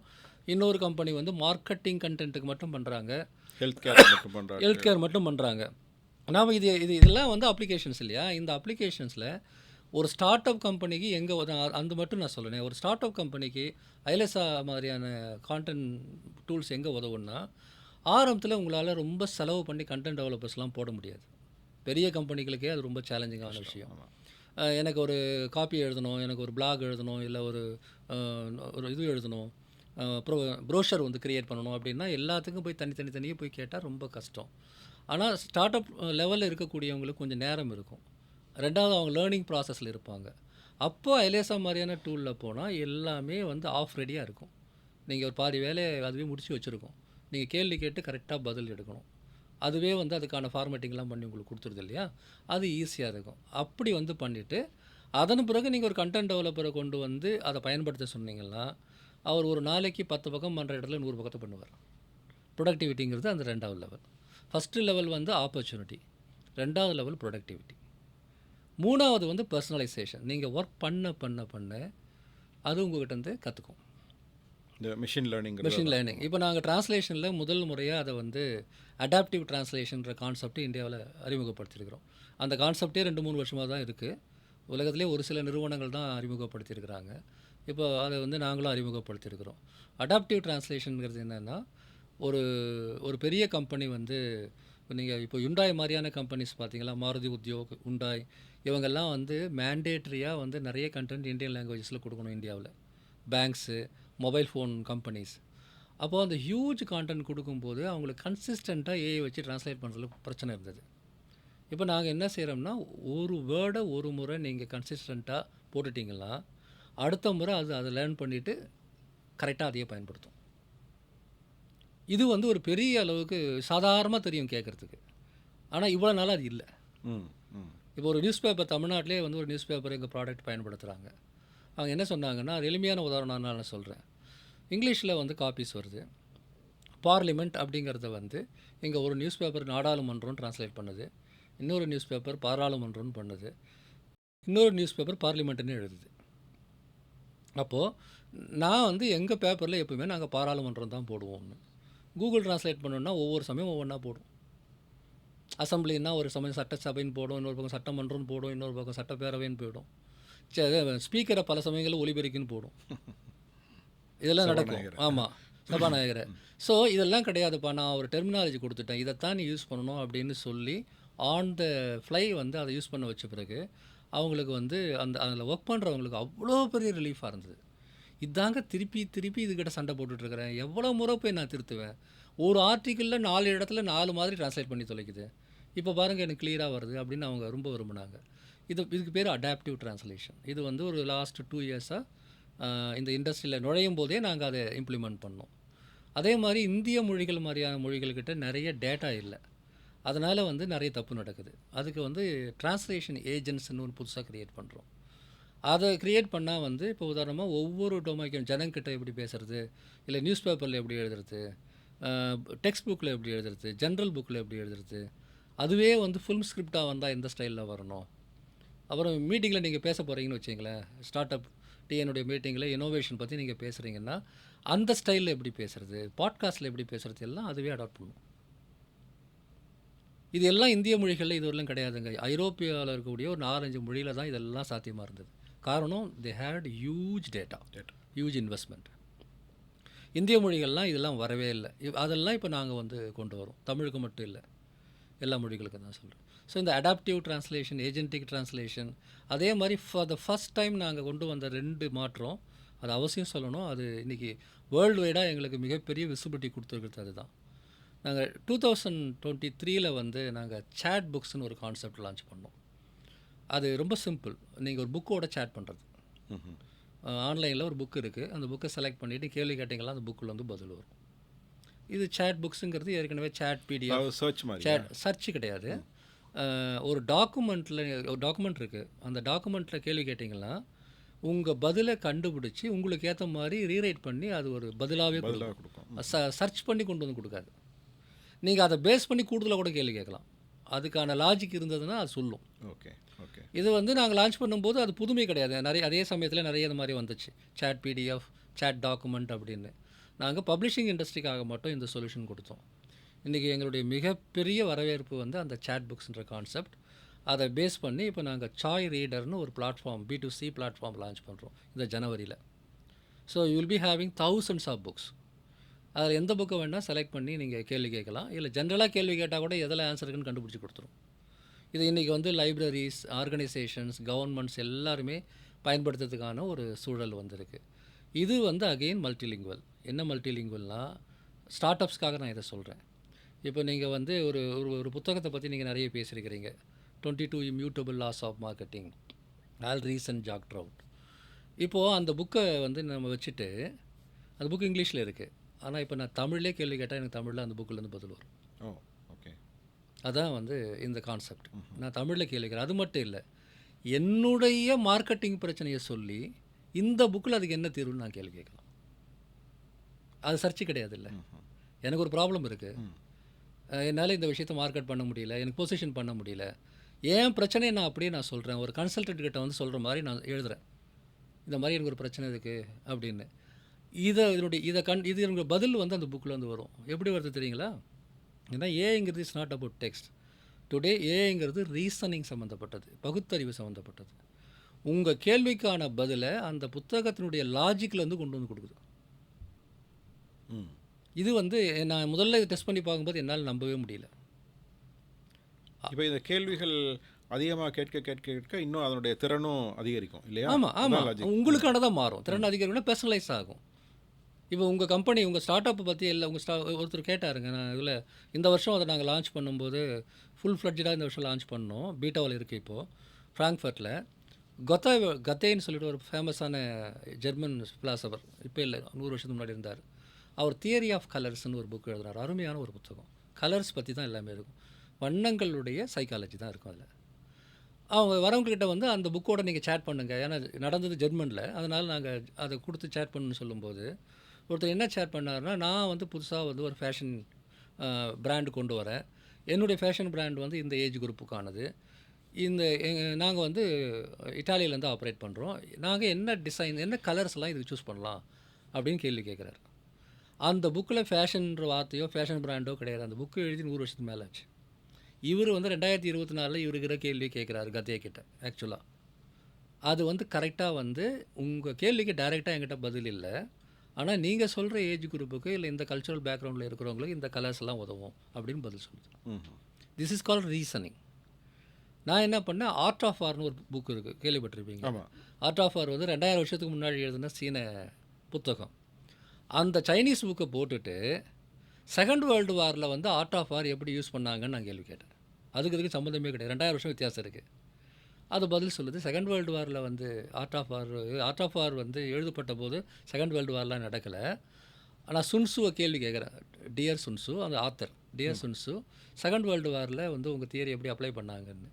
நான் இப்போ பிறக்கவே இல்லைப்பா, நான் வந்து 2000 வருஷத்துக்கு முன்னாடி ஆள், ஆனால் நான் சொன்ன இந்த கான்செப்ட்ஸ்லாம் செகண்ட் வேர்ல்டு வாரில் யூஸ் பண்ணாங்கன்னு பதில் சொல்லுது. இந்த ஏஐயுடைய அடிப்படை இங்கே தாங்க இருக்குது. நிறைய பேர் இதை புரிஞ்சுக்கணும். AI is not just A productivity tool, it's a reasoning tool. பகுத்தறிவு தான் இன்டெலிஜென்ஸ். இப்போது இதை வந்து நம்ம நீங்கள் சொல்லும்போது இப்போ சிம்பிளாக இப்போ நாலேஜ் மேனேஜ்மெண்ட்னு சொல்கிறாங்க இல்லையா? ஆமாம். இப்போ நீங்கள் ஒரு புக்கு சொல்கிறீங்க, இப்போ நான் இட் கேன் சொல்கிறேன் be any document. Any document. அப்போ அந்த அதான் மாதிரி பண்ணுறாங்க, அவங்க தான் செய்கிறாங்க. இப்போ எங்களுக்கு யார் கஸ்டமர்ஸ்னு பார்த்தீங்கன்னா லீகல் கம்பெனிஸ் இதை ட்ரை பண்ணுறாங்க. இது வந்து கம்ப்ளீட்டாக வந்து லாஸ்ட் 1 இயராக தாங்க நடக்குது. இந்த ரேக்னு ஒரு டெக்னாலஜி, அந்த டெக்னாலஜி வந்த பிறகு தான் இதை பற்றி நிறைய பண்ணுறாங்க. லீகல் கம்பெனிஸ் தான் அங்கே நிறைய பெரிய பெரிய டாக்குமெண்ட்ஸ் வச்சுருப்பாங்கல்ல, அவங்க பண்ணுறாங்க. லைப்ரரிஸில் வந்து இருக்கிற டாக்குமெண்ட்ஸை சர்ச் பண்ணுறதுக்கு ஆர்கைவ்ஸ் அவங்க இதை பயன்படுத்துகிறாங்க. நான் அவங்ககிட்டலாம் பேசிகிட்ருக்குறோம். ஒரு கண்ட்ரியில் வந்து ஒரு மியூசியத்தில் வந்து இதை நாங்கள் வந்து வர்ச்சுவலாக பண்ணுறோம்.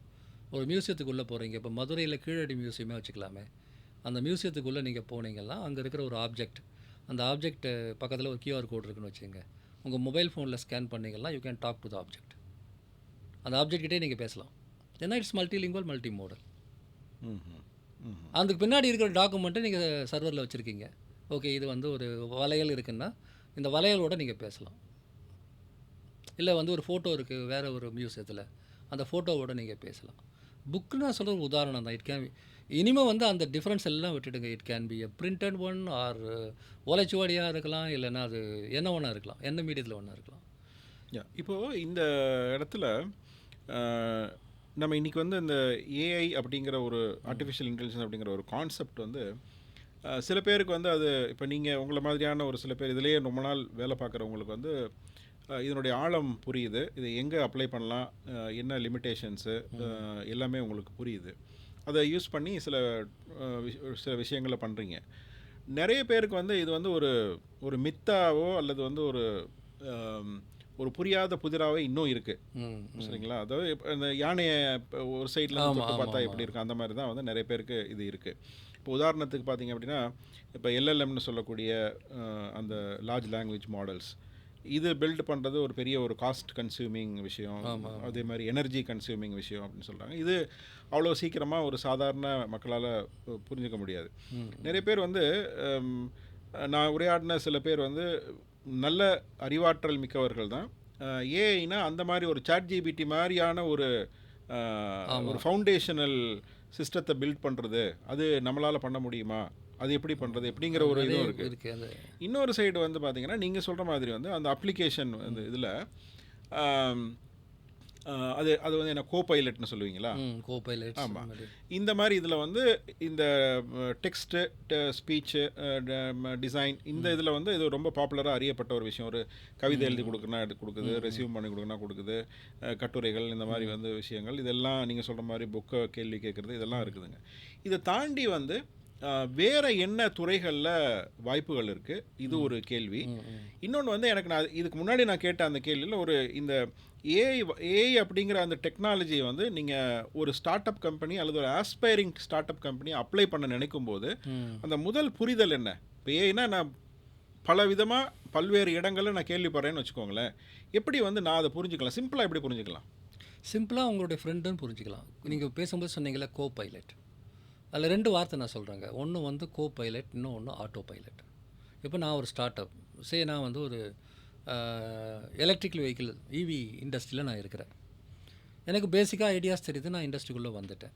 ஆனால் நிறைய சேஞ்சஸ் நடந்துகிட்ருக்குது. இப்போது எனக்கு தேவையான நாலேஜை தொடர்ந்து நான் அப்டேட் பண்ணிக்கிறதுக்கு இதுக்கு முன்னாடி எனக்கு இருக்கிற ஒரே வழி என்னென்னா, நான் எல்லா நியூஸ் லெட்டரையும் சப்ஸ்கிரைப் பண்ணிவிட்டு அதுக்கான வெப்சைட்லாம் போய் பார்த்து கான்ஃபரன்ஸுக்கு போகிறது, இதெல்லாம் நான் செஞ்சிட்ருக்கிறேன் ரெகுலராக. ஆனால் ஒரு பர்டிகுலர் சமயத்தில் எனக்கு வந்து அந்த நாலேஜெல்லாம் அப்ளை பண்ணுறது கஷ்டமாக இருக்குது. எவ்வளோ ஒன்றா படிக்கலாம், இந்த சமயத்தில் டெசிஷன் எடுக்க முடியல என்னால். அந்த மாதிரியான சமயங்களில் இந்த EV ரிலேட்டடான டாக்குமெண்ட்ஸ் நிறைஞ்ச ஒரு ஏஐ சிஸ்டத்தில் நீங்கள் ஒரு கேள்வி கேட்டிங்கன்னா ரொம்ப அழகாக பதில் சொல்லும். அது நீங்கள் பல மணி நேரங்கள் மட்டும் இல்லை, இதுவரையில் நீங்கள் நினைக்காத பல விஷயங்களையும் அது கரெக்டாக உங்களுக்கு தேவையான, உங்களுக்கு இதெல்லாம் வேணும்னு அது உங்களுக்கு ப்ரெஸ்கிரைப் பண்ணணும். அதனால் ஏஐ வந்து ஃபஸ்ட்டு ஒரு நாலேஜ் கம்பெனினா நம்ம யோசிக்கணும். 2வது கம்யூனிகேஷன் கம்பேனியன். இது 2ம் இருந்தாவே 90% ஆஃப் த ஸ்டார்ட் அப்ஸ்க்கு இப்போதைக்கு நான் சொல்கிறேன். இந்த 2 விஷயங்கள் அதை முதல்ல ஒரு நாலேஜ் கம்பேனியனாக யூஸ் பண்ண பழகுங்க. அது சாட் ஜிபிடி தொடங்கி. 2வது வந்து கம்யூனிகேஷன் சொல்லும்போது நீங்கள் இமெயில் எழுத்தா இருக்கலாம், டிராஃப்ட் பண்ணுறதா இருக்கலாம், சேல்ஸ் ப்ரப்போசல் எழுத்து எவ்வளோ ஒரு பிரச்சனையாக இருந்தது தெரியுங்களா ஒரு காலத்தில் எங்களுக்குலாம். அது ஒரு பெரும் தலைவலி அது. இன்றைக்கி வந்து நான் பேசிக் இன்புட்ஸ் கொடுத்து நான் எடுக்கிறேன். ஆனால் என்னோடய ஸ்டைலில் எடுக்கிறேன். ஜென்ரலாக சாட் ஜிபிடி கொடுக்குறது அப்படி எடுக்கல. அப்படி கஸ்டமைஸ் பண்ணி நான் எடுத்துக்கிறேன். ஸ்டார்ட் அப்புக்கு வந்து இந்த 2 பிரச்சனையும், ஒரு விஷயத்தை லேர்ன் பண்ணுறது, டெசிஷன் எடுக்கிறதுக்கு, இன்னொன்று அதை கம்யூனிகேட் பண்ணுறது, இதுக்கு உடனடியாக பயன்படுத்தலாம்.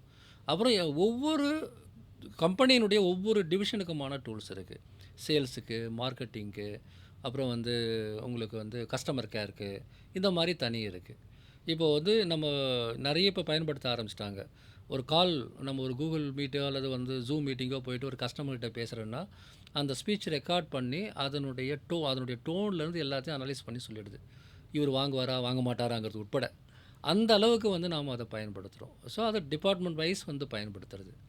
இது எல்லாத்த விட முக்கியமானது என்னென்னா, ஒவ்வொரு ப்ரொஃபஷனலும் பர்டிகுலராக சிஎக்ஸ்ஓ லெவலில் இருக்கிறவங்க அவங்களுடைய டேட்டாவையும் கம்யூனிகேஷனையும் சேர்த்து தங்களுக்கான ஒரு டிஜிட்டல் ட்வின்னை வந்து உருவாக்குறது தான் இதனுடைய ஃப்யூச்சரே. இப்போ வந்து திரு சிவராஜா ராமநாதன் அவர்கள் 30-40 வருஷமாக அக்குமுலேட் பண்ண நாலேஜ் இருக்குல்ல, அந்த நாலேஜினுடைய ஒரு டிஜிட்டல் ட்வின் வந்து அவர்கிட்ட எப்பவுமே இருக்கும். அதுதான் வந்து எல்லாருமே வந்து ஃப்யூச்சர் இஸ் பர்சனல் ஏஐங்க. என்னுடைய கருத்து ஃப்யூச்சர் இஸ் பர்சனல் ஏஐ. ஒவ்வொரு மனிதனுக்கும் 4-5 டிஜிட்டல் ட்வின்ஸ் கூட அவதாரங்கள் இருக்கலாம். அதெல்லாம் நான் இப்போ சயின்ஸ் ஃபிக்ஷன் மாதிரி எதுவும் பேசலை. இன்றைக்கி நடைமுறையில் இருக்கிறது தான் பேசுகிறேன். இப்போ நான் வந்து 2 வருஷமாக சாட் ஜிபிடியில் என்னெல்லாம் டிஸ்கஸ் பண்ணியிருந்தனோ, சேட் பண்ணியிருந்தனோ, அதன் அடிப்படையில் நான் இன்றைக்கி புதுசாக ஒரு கேள்வி கொண்டு போனால் பழைய பதில் இருந்து கூட எடுத்து வந்து எனக்கு வந்து அங்கே அது சொல்லுது. நீ ஏற்கனவே இதை இப்படி டிஸ்கஸ் பண்ணியிருந்த, இந்த இடத்துல வந்து இதை யூஸ் பண்ணு அப்படின்ற மாதிரி எனக்கு சொல்லுது. ஸோ என்னுடைய மெமரியினுடைய இன்னொரு டூப்ளிகேட், என்னுடைய பிரெயினோட இன்னொரு டூப்ளிகேட். இது வந்து நிறைய இருக்குது. பட் நான் இந்த 2 விஷயம் தான் எல்லாருக்கும் சொல்லுவேன்.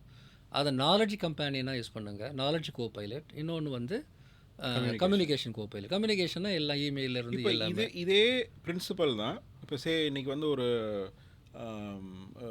டிரைவர்லெஸ் கார்னு சொல்கிறாங்க இல்லைங்களா? இந்த மாதிரி நிறைய மிஷின்ஸ்லையும் ஏஐ வந்து அப்ளை பண்ணுறாங்க. இதே பிரின்சிபல் தான் அப்ளை பண்ணுறாங்க. அதை பற்றி கொஞ்சம் எக்ஸ்பிளைன் பண்ணுங்களேன். அதாவது வந்து பிரின்சிபல் என்ன ஆர்டிஃபிஷியல் இன்டெலிஜென்ஸ்லன்னா, இப்போ ஹியூமன் இன்டெலிஜென்ஸ்னால் என்ன? ஹியூமன் இன்டெலிஜென்ஸ் அப்படிங்கிறது வந்து நம்முடைய புலனுணர்வுகள், பார்த்தல், கேட்டல், சுவைத்தல், இந்த மாதிரி மனிதனுடைய புலனுணர்வுகள் இருக்குல்ல, இது ஒரு இன்டெலிஜென்ஸ், ஹியூமன் இன்டெலிஜென்ஸ்.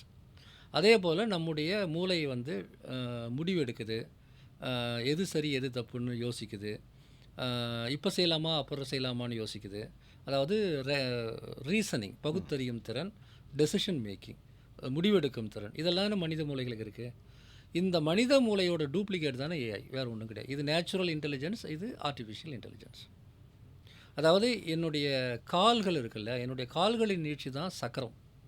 மனிதகுல டெக்னாலஜி வரலாறு எடுத்துட்டிங்கன்னா, தொழில்நுட்ப வரலாற்றில் நான் இப்படி எளிமையாக சொல்லிவிடுவேன்.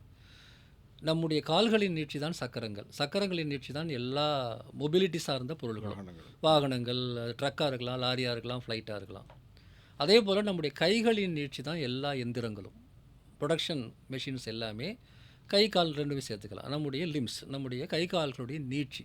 கையில் செஞ்சால் 1 மணி நேரம் ஆகும்னா மெஷினில் செஞ்சால் 1 நிமிஷம் ஆகும். இந்த மாதிரி கையில் சிலது செய்யவே முடியாது, மெஷினில் செய்யலாம். இது எல்லாமே கைகளின் நீட்சி. எல்லா எந்திரங்களும், அது வந்து எல்லா மெஷினரிஸும் கைகளின் நீட்சி. அதே போல் நம்முடைய மூளையின் நீட்சி தான் கம்ப்யூட்டர். பேசிக்காக மூளையை நம்ம வந்து மூளையில் பண்ணக்கூடிய திங்கிங் தான் அதனுடைய கம்ப்யூட்டிங். இந்த திங்கிங்கை வந்து அந்த கம்ப்யூட்டிங் ஒரு 100 வருஷமாக பண்ணாலும் கூட அதுக்கு வந்து போதுமான அளவுக்கு வந்து அதை செய்யறதுக்கான தரவுகள் இல்லை. மூளைக்கிட்ட தரவுகள் இருக்குது. போதுமான வேகத்தில் கணக்கு போடுறதுக்கு அதுக்கிட்ட பவர் இல்லை. நம்ம மூளைக்கு இருக்குது. நம்ம மூளையில் 86 பில்லியன் நியூரான்ஸ் வேலை செய்யுது. கம்ப்யூட்டருங்கிறது அதோட ஒப்பிடும்போது அது வந்து ஒரு அணுவளவு கூட கிடையாது. இப்போது அந்த கம்ப்யூட்டருடைய பவர் இன்க்ரீஸ் ஆன உடனே நம்ம மூளையை அது கொஞ்சம் டூப்ளிகேட் பண்ணி பார்க்குது. அப்போ நம்முடைய நேச்சுரல் இன்டெலிஜென்ஸ் எல்லாமே அதுக்கு வருது. அதனால் ஒரு அட்டானமஸ் கார் ரோட்டில் போகும்போது எதிரில் என்ன வருதுன்னு பார்த்து முடிவு எடுக்கிறதுக்கு நம்முடைய மூளை வந்து நாம் போனால் எப்படி முடிவு எடுப்போமோ அதே மாதிரி முடிவு எடுக்க டூப்ளிகேட் பண்ணுது. இப்போ நம்ம உடம்புல வந்து திடீர்னு வந்து ஒரு கிருமி வருது. அந்த கிருமியால் என்ன தீமைகள்லாம் வருது, நோய் வருது. இதை கண்டுபிடிக்கிறதுக்கு வந்து இதுக்கு முன்னாடி இருந்த ப்ராசஸை விட இப்போ ஏஐ பயன்படுத்தணும்னு சொன்னால் ஒன்றுமே செய்யலை. ஏற்கனவே இருக்கிற ப்ராசஸை 10 கோடி மடங்கு பெருசாக செஞ்சால் என்ன ஆகும்? குயிக்காக முடிவெடுப்பீங்க. கோவிட் பீரியடில் பல இடங்களில் வந்து அந்த நோய் தொற்று பரவலை கண்டுபிடிக்கிறதுக்கு ஏஐ பயன்படுத்தினாங்க. மருந்து எடுத்துக்கோங்க. எல்லா மருந்துகளும் அடிப்படையில் கெமிக்கல் தான். எல்லா கெமிக்கலும் அடியில் போனீங்கள்லாம் எல்லாமே வந்து அந்த கெமிக்கல் ஃபார்முலா தான். கெமிக்கல் ஃபார்முலாங்கிறது நம்ம டெக்ஸ்ட் மாதிரி ஒரு ஜஸ்ட் அடுக்கப்பட்ட தகவல் தான், வேறு ஒன்றுமே கிடையாது. இப்போ இந்த டெக்ஸ்ட்டை ப்ராசஸ் பண்ணுற மாதிரி அந்த டெக்ஸ்ட்டை ப்ராசஸ் பண்ணிங்கன்னா இதுக்கு என்ன மருந்துன்னு கண்டுபிடிச்சிடலாம். ஆக அது ஜெனட்டிக்ஸாக இருக்கட்டும், கெமிஸ்ட்ரின்னு அதில் நான் ஃபவுண்டேஷன் நான் சொல்கிறேன். மெட்டீரியல்ஸ், அதாவது வந்து பொருள்களை இப்போ ஒரு பில்டிங் கட்டுறோம், ரோடு போடுறோம், இல்லை ஒரு சின்ன லெவல் டிவைஸ் பண்ணுறோம், இதுக்கான மெட்டீரியல்ஸ் அந்த ஃபிசிக்ஸ், கெமிஸ்ட்ரி, மேத்ஸ் தாங்க எல்லாமே அடிப்படை. இது எல்லாத்தையும் பல மடங்கு வேகமாக ப்ராசஸ் பண்ணுறதுக்கு ஏஐ உதவி இருக்குது, அவ்வளோதான். அப்போ அதனால் என்னென்ன மாறி இருக்குன்னா, நம்முடைய மொபிலிட்டி, அதாவது டிரான்ஸ்போர்ட் கம்ப்ளீட்டாக வந்து இப்போது ஒவ்வொரு டிவைஸுக்குமே அந்த இன்டெலிஜென்ஸ் வந்துருச்சு. இப்போ காரே வந்து ரோட்டில் என்ன நடக்குதுன்றதை பார்க்க முடியுது. இல்லை ஒரு ட்ரோன் வந்து ஒரு இகாமர்ஸ் கம்பெனி வந்து ஒரு பொருளை வந்து ஒரு ஆளை விட்டு கொண்டு போய் ஒரு வீட்டை கொடுக்கறதுக்கு பதிலாக ஒரு ட்ரோனில் வந்து அதை வச்சுட்டு நீ அந்த வீட்டை போயிட்டு இறக்கு அப்படின்னு சொன்னால் அது பறந்து போயிட்டு இந்த ஜிபிஎஸை பயன்படுத்தி கரெக்டாக லொக்கேஷனை கண்டுபிடிச்சி கிட்ட போயிட்டு இங்கே எது கதவு எது ஜன்னல்னு பார்த்து கரெக்டாக வந்து அது விஷுவல் தான், ஜஸ்ட் விஷுவல் கொண்டு போய் கொடுக்குது. இதுக்கு பின்னாடி இருக்குது எல்லாமே டேட்டா தான், எல்லாமே டேட்டா தான். ஸோ ஃப்யூச்சர் வந்து எப்படி இருக்குன்னா, இது நாள் வரையில் நாகரிகங்கிறது வந்து 2 மனிதர்களின் கம்யூனிகேஷனை பேஸ் பண்ணியிருந்தது. இனிமேல் நாகரிகம் வந்து மனிதனுக்கும் மெஷினுக்கும் இடையிலான கம்யூனிகேஷன் பேஸ் பண்ணியிருக்கும். அவ்வளோதான் பேசிக்கான வித்தியாசம். இப்போ நம்ம சுற்றி இருக்கிற எல்லா டிவைஸஸுமே இன்டெலிஜென்ட் டிவைஸஸ். ப்ரோக்ராம் எழுதுறது ஒரு ஸ்டார்ட் அப்போட வேலைனா அது யார் உதவியும் வேணாம், ஒரு நல்ல ப்ரோக்ராமராக உட்காந்து எழுதிடலாம். இங்கே ப்ரோக்ராமிங்கே பெரிய வேலை கிடையாதுங்க, எல்லாமே பண்ணி முடிச்சிட்டாங்க. எல்லாமே வந்து ஏற்கனவே அல்காரிதம் இருக்குது. நீங்கள் என்ன போய் எழுத போகிறீங்க? ஒன்றும் கிடையாது, டேட்டா தான் வேணும். தமிழ் இப்போது ஒரு முறை வந்து நான் டெம்பிள் படம் க்ரியேட் பண்ணுறதுக்காக ஸ்டேபிள் டிவிஷனில் நான் ட்ரை பண்ணேன். அது வந்து ஒரு கோயில் படத்தை காட்டுச்சு. அந்த கோயிலுங்கிறது தமிழ்நாட்டு கோயிலாகவும் இல்லாமல் வடநாட்டு கோயிலாகவும் இல்லாமல் ஏதோ, ஆனால் வடநாட்டு கோயில் சாயலில் ஒரு விதமான கோயில். அந்த கோயில் அது உருவாக்குது, அந்த படத்தை உருவாக்குது. எனக்கு பயம் வந்துருச்சு. நாளைக்கு நம்ம பசங்க வந்து ஸ்டேபிள் டிவிஷனில் போய் ஒரு கோயில் அந்த கிரியேட்டிவ் டெம்பிள் அப்படின்னு போட்டாங்களா, அது எந்த கோயிலாக இருக்கும் அப்படின்னு. என்ன காரணம்? தமிழ்நாட்டில் லட்சக்கணக்கான கோயில்கள், ஆயிரக்கணக்கான கோயில்கள் இருந்தாலும் பல விதங்களில் அந்த கோயில்களை புகைப்படம் எடுத்து அதன் மேலே இந்த என்ஜின் ட்ரெயின் ஆகலைன்னா இது சொல்கிற கோயில் வந்து வட இந்திய கோயிலாக தான் இருக்கும். ஏன்னா அவங்க அதை பண்ணி வச்சுருக்காங்க. அவங்க பண்ணாங்களே இல்லையோ, அது மட்டும் தான் இருக்குது. அது மட்டும் தான் இருக்குது. அதே போல் வந்து நீங்கள் ஒரு தமிழ் பெண் அப்படின்னு ஒன்று க்ரியேட் பண்ணுறீங்க அப்படின்னா உண்மையிலே தமிழ்நாட்டில் இருக்கக்கூடிய பெண்களுடைய முகம் வருதா இல்லையான்னு நீங்கள் போய் பாருங்கள், பெரும்பாலும் வராது. காரணம் அந்த டேட்டா அதுக்கிட்ட இல்லை. ஆக இந்த டேட்டாவில் தான், டேட்டா இஸ் நியூ ஆயில் அப்படின்ற கான்செப்ட் ஏன் வந்ததுன்னா, இது இல்லாமல் அது வராது, சட்டியில் இருக்கிறது தான் அகப்பையில் வரும். எக்ஸாக்ட்லி இந்த ப்ராப்ளத்தை வந்து யூனிவர்சிட்டிஸ், கவர்மெண்ட் நான் சொல்கிறது ஏதோ ஒரு டிபார்ட்மெண்ட் நான் சொல்லுங்க, பொதுத்துறை சார்ந்த அனைத்து நிறுவனங்களும், யூனிவர்சிட்டிஸ் உட்பட எல்லாருமே சேர்ந்து இந்த காமன் டேட்டாவை, நிறைய பேருக்கு தெரியாது, இன்றைக்கி வந்து விக்கிபீடியாங்கிற ஒரு காமன் டேட்டா இல்லைனா இன்டர்நெட் இது ஏஏ கிடையாது. எல்லா ப்ராஜெக்ட்ஸுமே ஏஐயுடைய அத்தனை ப்ராஜெக்ட்ஸும் ஆரம்பத்தில் யூஸ் பண்ண டேட்டா செட் விக்கிபீடியா 300 மொழிகளில் இருக்குது, அவ்வளோ டேட்டா இருக்குது. அதே போல் வந்து காமன் வாய்ஸ்னு ஒரு டேட்டா செட் இருக்குது. அதாவது பப்ளிக் பொது நலனுக்காக உருவாக்கப்பட்ட ரிசோர்ஸ்லேருந்து தான் எல்லா ஏஐ தொழில்நுட்பங்களும் உருவாச்சு. ஆனால் அன்ஃபார்ச்சுனேட்லி அந்த பொது ரிசோர்ஸில் தமிழ் ரிசோர்ஸ் இருந்தால் தானே தமிழுக்கு பயன்படும். தமிழ் ரிசோர்ஸ் இல்லைன்னா எனக்கு எப்படி பயன்படும்?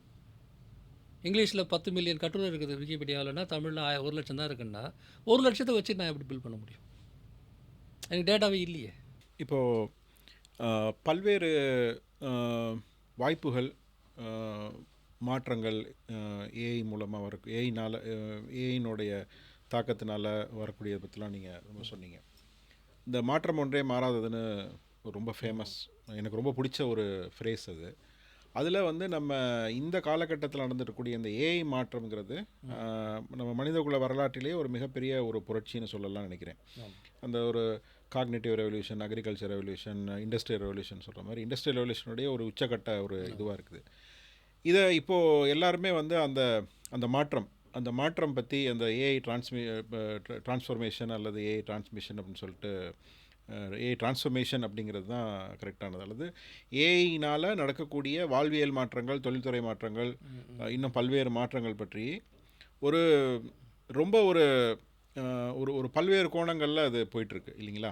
ஆமாம். ஒன்று வந்து இது எல்லாத்தையுமே புரட்டி போடும் அப்படின்னு ஒரு இது. இன்னொன்று வந்து அப்படி இல்லை, அது வந்து ஒரு ஒரு ஒரு நம்ம ஹியூமன் பீயிங்கோட கண்ட்ரோலில் தான் இருக்கும் அப்படிங்கிறது. அப்புறம் வேலை வாய்ப்புகள் எல்லாம் இது எடுத்துரும் அப்படிங்கிறது ஒரு இது இருக்குது. அப்புறம் இந்த குறிப்பிட்ட ஒரு சில, நம்ம ஏற்கனவே பேசுன மாதிரி, ஒரு குறிப்பிட்ட ஒரு சில நிறுவனங்கள், பெருநிறுவனங்கள் கையில் தான் மொத்த தொழில்நுட்ப அந்த கண்ட்ரோலும் போயிடும் அப்படிங்கிற மாதிரி ஒரு ஒரு விஷயங்கள்லாம் இருக்குது. அது மாதிரி வாய்ப்புகள், தொழில் வாய்ப்புகளாக இருக்கட்டும், வேலை வாய்ப்புகளாக இருக்கட்டும், எல்லாத்தையுமே இது அந்த ஏஐ மூலமாக நடக்கக்கூடிய அந்த மாற்றம், அந்த டிரான்ஸ்ஃபர்மேஷன், இது ஒரு பொதுவான விஷயம் தான். ஆனால் இந்த பொதுவான விஷயத்தை வந்து நம்ம புரிஞ்சுக்கிட்டா தான் அதில் நம்ம என்ன பங்கெடுக்க முடியும், என்ன வாய்ப்பு, நமக்கான வாய்ப்பு என்ன அப்படின்னு தெரிஞ்சுக்க முடியும் நான் நினைக்கிறேன். அது பற்றி கொஞ்சம் விரிவாக சொன்னீங்கன்னா நல்லாயிருக்கும். அதாவது டிரான்ஸ்ஃபர்மேஷனுங்கிற வார்த்தையை வந்து நம்ம இப்போது டிஜிட்டல் டிரான்ஸ்ஃபர்மேஷன் பேசுனாங்க. பொதுவாக வந்து ஒவ்வொரு காலகட்டத்திலையும் நான் ரொம்ப சுருக்கமாகவே சொல்கிறேன். அதாவது பொருளாதாரத்தில் மட்டும் முதல்ல எடுத்து சொல்கிறேன். இப்போது கம்ப்யூட்டர் வந்தபோது கம்ப்யூட்டரைசேஷன், எல்லாத்தையும் கணிப்பொறிமயமாக்குவது அப்படின்னு வந்தது. நாமெல்லாம் வந்து பிறக்கிறதுக்கு ரொம்ப நாளைக்கு முன்னாடி அதே மாதிரி வந்து ஒரு உலகத்தில் வந்து ஒரு டிரான்ஸ்ஃபர்மேஷன் நடந்தது, எலக்ட்ரிஃபிகேஷன். அதாவது மின்சாரம் எல்லா இடத்துக்கும் வந்து அதை பயன்படுத்துறது, அது இல்லாமல் இருக்க முடியாத அளவுக்கு உருவாக்கினது இருந்தது. அதுக்கு கொஞ்சம் முன்னாடி போனீங்கன்னா மெக்கானைசேஷன் இருந்தது. அதாவது எல்லாமே எந்திரங்கள், மேனுவலாக இருக்கிறதெல்லாம் எந்திரமயமாகிறது. அதாவது 2வது தொழில் புரட்சியெல்லாம் சொல்லும்போது. ஆக வந்து ஒவ்வொரு காலகட்டத்திலையும் வந்து ஒரு முறையிலேருந்து இன்னொரு முறைக்கு நம்ம மாறுறோம். அப்படி மாறின பிறகு மறுபடியும் பழைய நிலைக்கு திரும்பி வர்றதில்லை. அதுதான் ரெவல்யூஷன் நம்ம சொல்கிறது. ஒரு விஷயத்தை வந்து நம்ம மாற்றி மறுபடியும் பழைய நிலைக்கு வர முடிஞ்சால் அது வெறும் சேஞ்ச், அது காலை மாலை போல். ஆனால் வந்து நம்ம வந்து மின்சாரமயமான பிறகு மின்சாரத்தை நம்ம எடுக்க முடியாது. அந்த பிறகு மின்சாரம் நம்ம வாழ்க்கையோட ஒரு பகுதி. அதுபோல் 90ஸ்லேருந்து பார்த்திங்கன்னா கம்ப்யூட்டரைசேஷன் வந்தபோது அது நம்ம வாழ்க்கையோட ஒரு பகுதி. அதை போன்ற ஒரு மாற்றம் தான் அந்த கம்ப்யூட்டரைசேஷனுடைய ஒரு நீட்சி தான் இன்டர்நெட், டெலிகாம் எல்லாமே. அது வந்து அதனுடைய நீட்சி தான். ஆனால் ஏஐ வந்து இன்னும் இன்டெப்த்தாக போயிட்டு பல மாற்றங்களை செய்யுது. ஏன்னா அது நம்முடைய பிரெயினோட, ஹியூமன் இன்டெலிஜென்ஸோட தொடர்புடையதாக இருக்கிறதுனால அது வந்து இப்போ மனிதர்கள் வந்து தீயை கண்டுபிடிச்சது, சக்கரத்தை கண்டுபிடிச்சதெல்லாம் சொல்கிறோம் இல்லையா, அந்த மாதிரி ஒரு ஃபவுண்டேஷனல், ரொம்ப ரொம்ப ரெவல்யூஷனரின்னு பேசுகிறாங்க. அது அதிகபட்சமான வார்த்தையாக கூட இருக்கலாம். ஆனால் நிச்சயமாக அது பெருசு அப்படிங்கிறதுல எந்த சந்தேகமும் கிடையாது. அதனுடைய ஆபத்தான விஷயங்கள் எல்லாமே இருக்குது. அப்போ இந்த டிரான்ஸ்ஃபர்மேஷன் நடக்கும்போது என்ன நடக்கும்னா, வாழ்க்கையினுடைய ஒவ்வொரு விஷயமும் மாற்றத்துக்கு உள்ளாகும். நான் முழுக்க நான் பிஸ்னஸ் பாயிண்ட் ஆஃப் வியூ மட்டும் இப்போ நான் பேசுகிறேன், ஃபிலாசபிக்கலாகவோ சைக்காலஜிக்கலாகவோ பேசலை. அப்போ என்ன அர்த்தம் அதுக்கு? ஒவ்வொரு நிறுவனமும் தங்களை மாற்றிக்கிட்டே ஆகணும். அல்லது புதுசாக வரக்கூடிய ஒரு ஸ்டார்ட் அப் வந்து இந்த ஏஐ ஈராவுக்கு தான் வேலை செய்யணும். பழையபடி வந்து ஒரு விஷயத்தை, பழைய பிரச்சனைக்கு சொல்யூஷன், நான் ஆரம்பத்திலே சொன்னேன், பழைய பிரச்சனைக்கு சொல்யூஷன் கொடுக்குறதுன்னு நம்ம யோசிக்கக்கூடாது. இந்த யுகம் ஒரு புது சேலஞ்சை கொடுக்குது, புது ஆப்பர்ச்சுனிட்டி கொடுக்குது, புது பயத்தையும் கொடுக்குது. இது எல்லாத்தையும் கணக்கில் எடுத்துக்கிட்டு தான் நாம் இனிமேல் வேலை செய்யணும்னு. இப்போ வந்து நம்ம உடலாக இருக்கட்டும், நம்ம வாழ்வாதாரம் சம்மந்தப்பட்ட எல்லாமே வச்சுக்கோங்க, உணவு, மருத்துவம், விவசாயம், அதாவது உற்பத்தி, மேனுஃபேக்சரிங், சர்வீஸ் இண்டஸ்ட்ரி, இதில் எது வந்து மாறாமல் இருக்க போகுது? என்டர்டெயின்மெண்ட், சினிமா, படிக்கிறது, மியூசிக்கு, ட்ராவல், அப்புறம் வந்து எது மாறாமல் இருக்க போகுது ஏஐயால்? AI is going to change everything. அப்போது புதுசாக வரக்கூடிய ஒரு ஸ்டார்ட் அப்புக்கு வந்து இந்த நியூ ஏஐ என்விரான்மெண்ட்டில், அந்த எக்கோசிஸ்டத்தில் தங்களை எங்கே பொசிஷன் பண்ணிக்கிறது அப்படிங்கிறது ஒரு பெரிய சேலஞ்ச். அப்படி பொசிஷன் பண்ணிக்காமல் போயிட்டு ஏஐராவுக்கு முந்தின விஷயங்களில் அவங்க உட்காந்துருந்தாங்கன்னு வச்சுங்களேன், அவங்க இன்னும் காணாமலாம் போயிட மாட்டாங்க. They will be missing something. அதை தான் நான் சொல்ல வரேன். அப்போ அது ஒரு இதை தான் ஏஐ டிரான்ஸ்ஃபர்மேஷன் நாம் சொல்கிறோம்.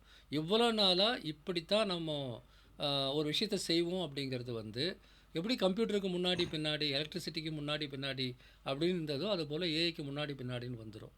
இந்த டிரான்ஸ்ஃபர்மேஷன் யுகத்தில் ஒவ்வொருத்தரும் அவங்களுக்கு பிடிச்ச அடிப்படையில், இல்லை அவங்க திறன் அடிப்படையில், இல்லை ஒரு ஆராய்ச்சி செய்து எது பெட்டராக இருக்குமோ அதில் தங்களுக்கான துண்டை போடுறது தான் வந்து புத்திசாலித்தனம்.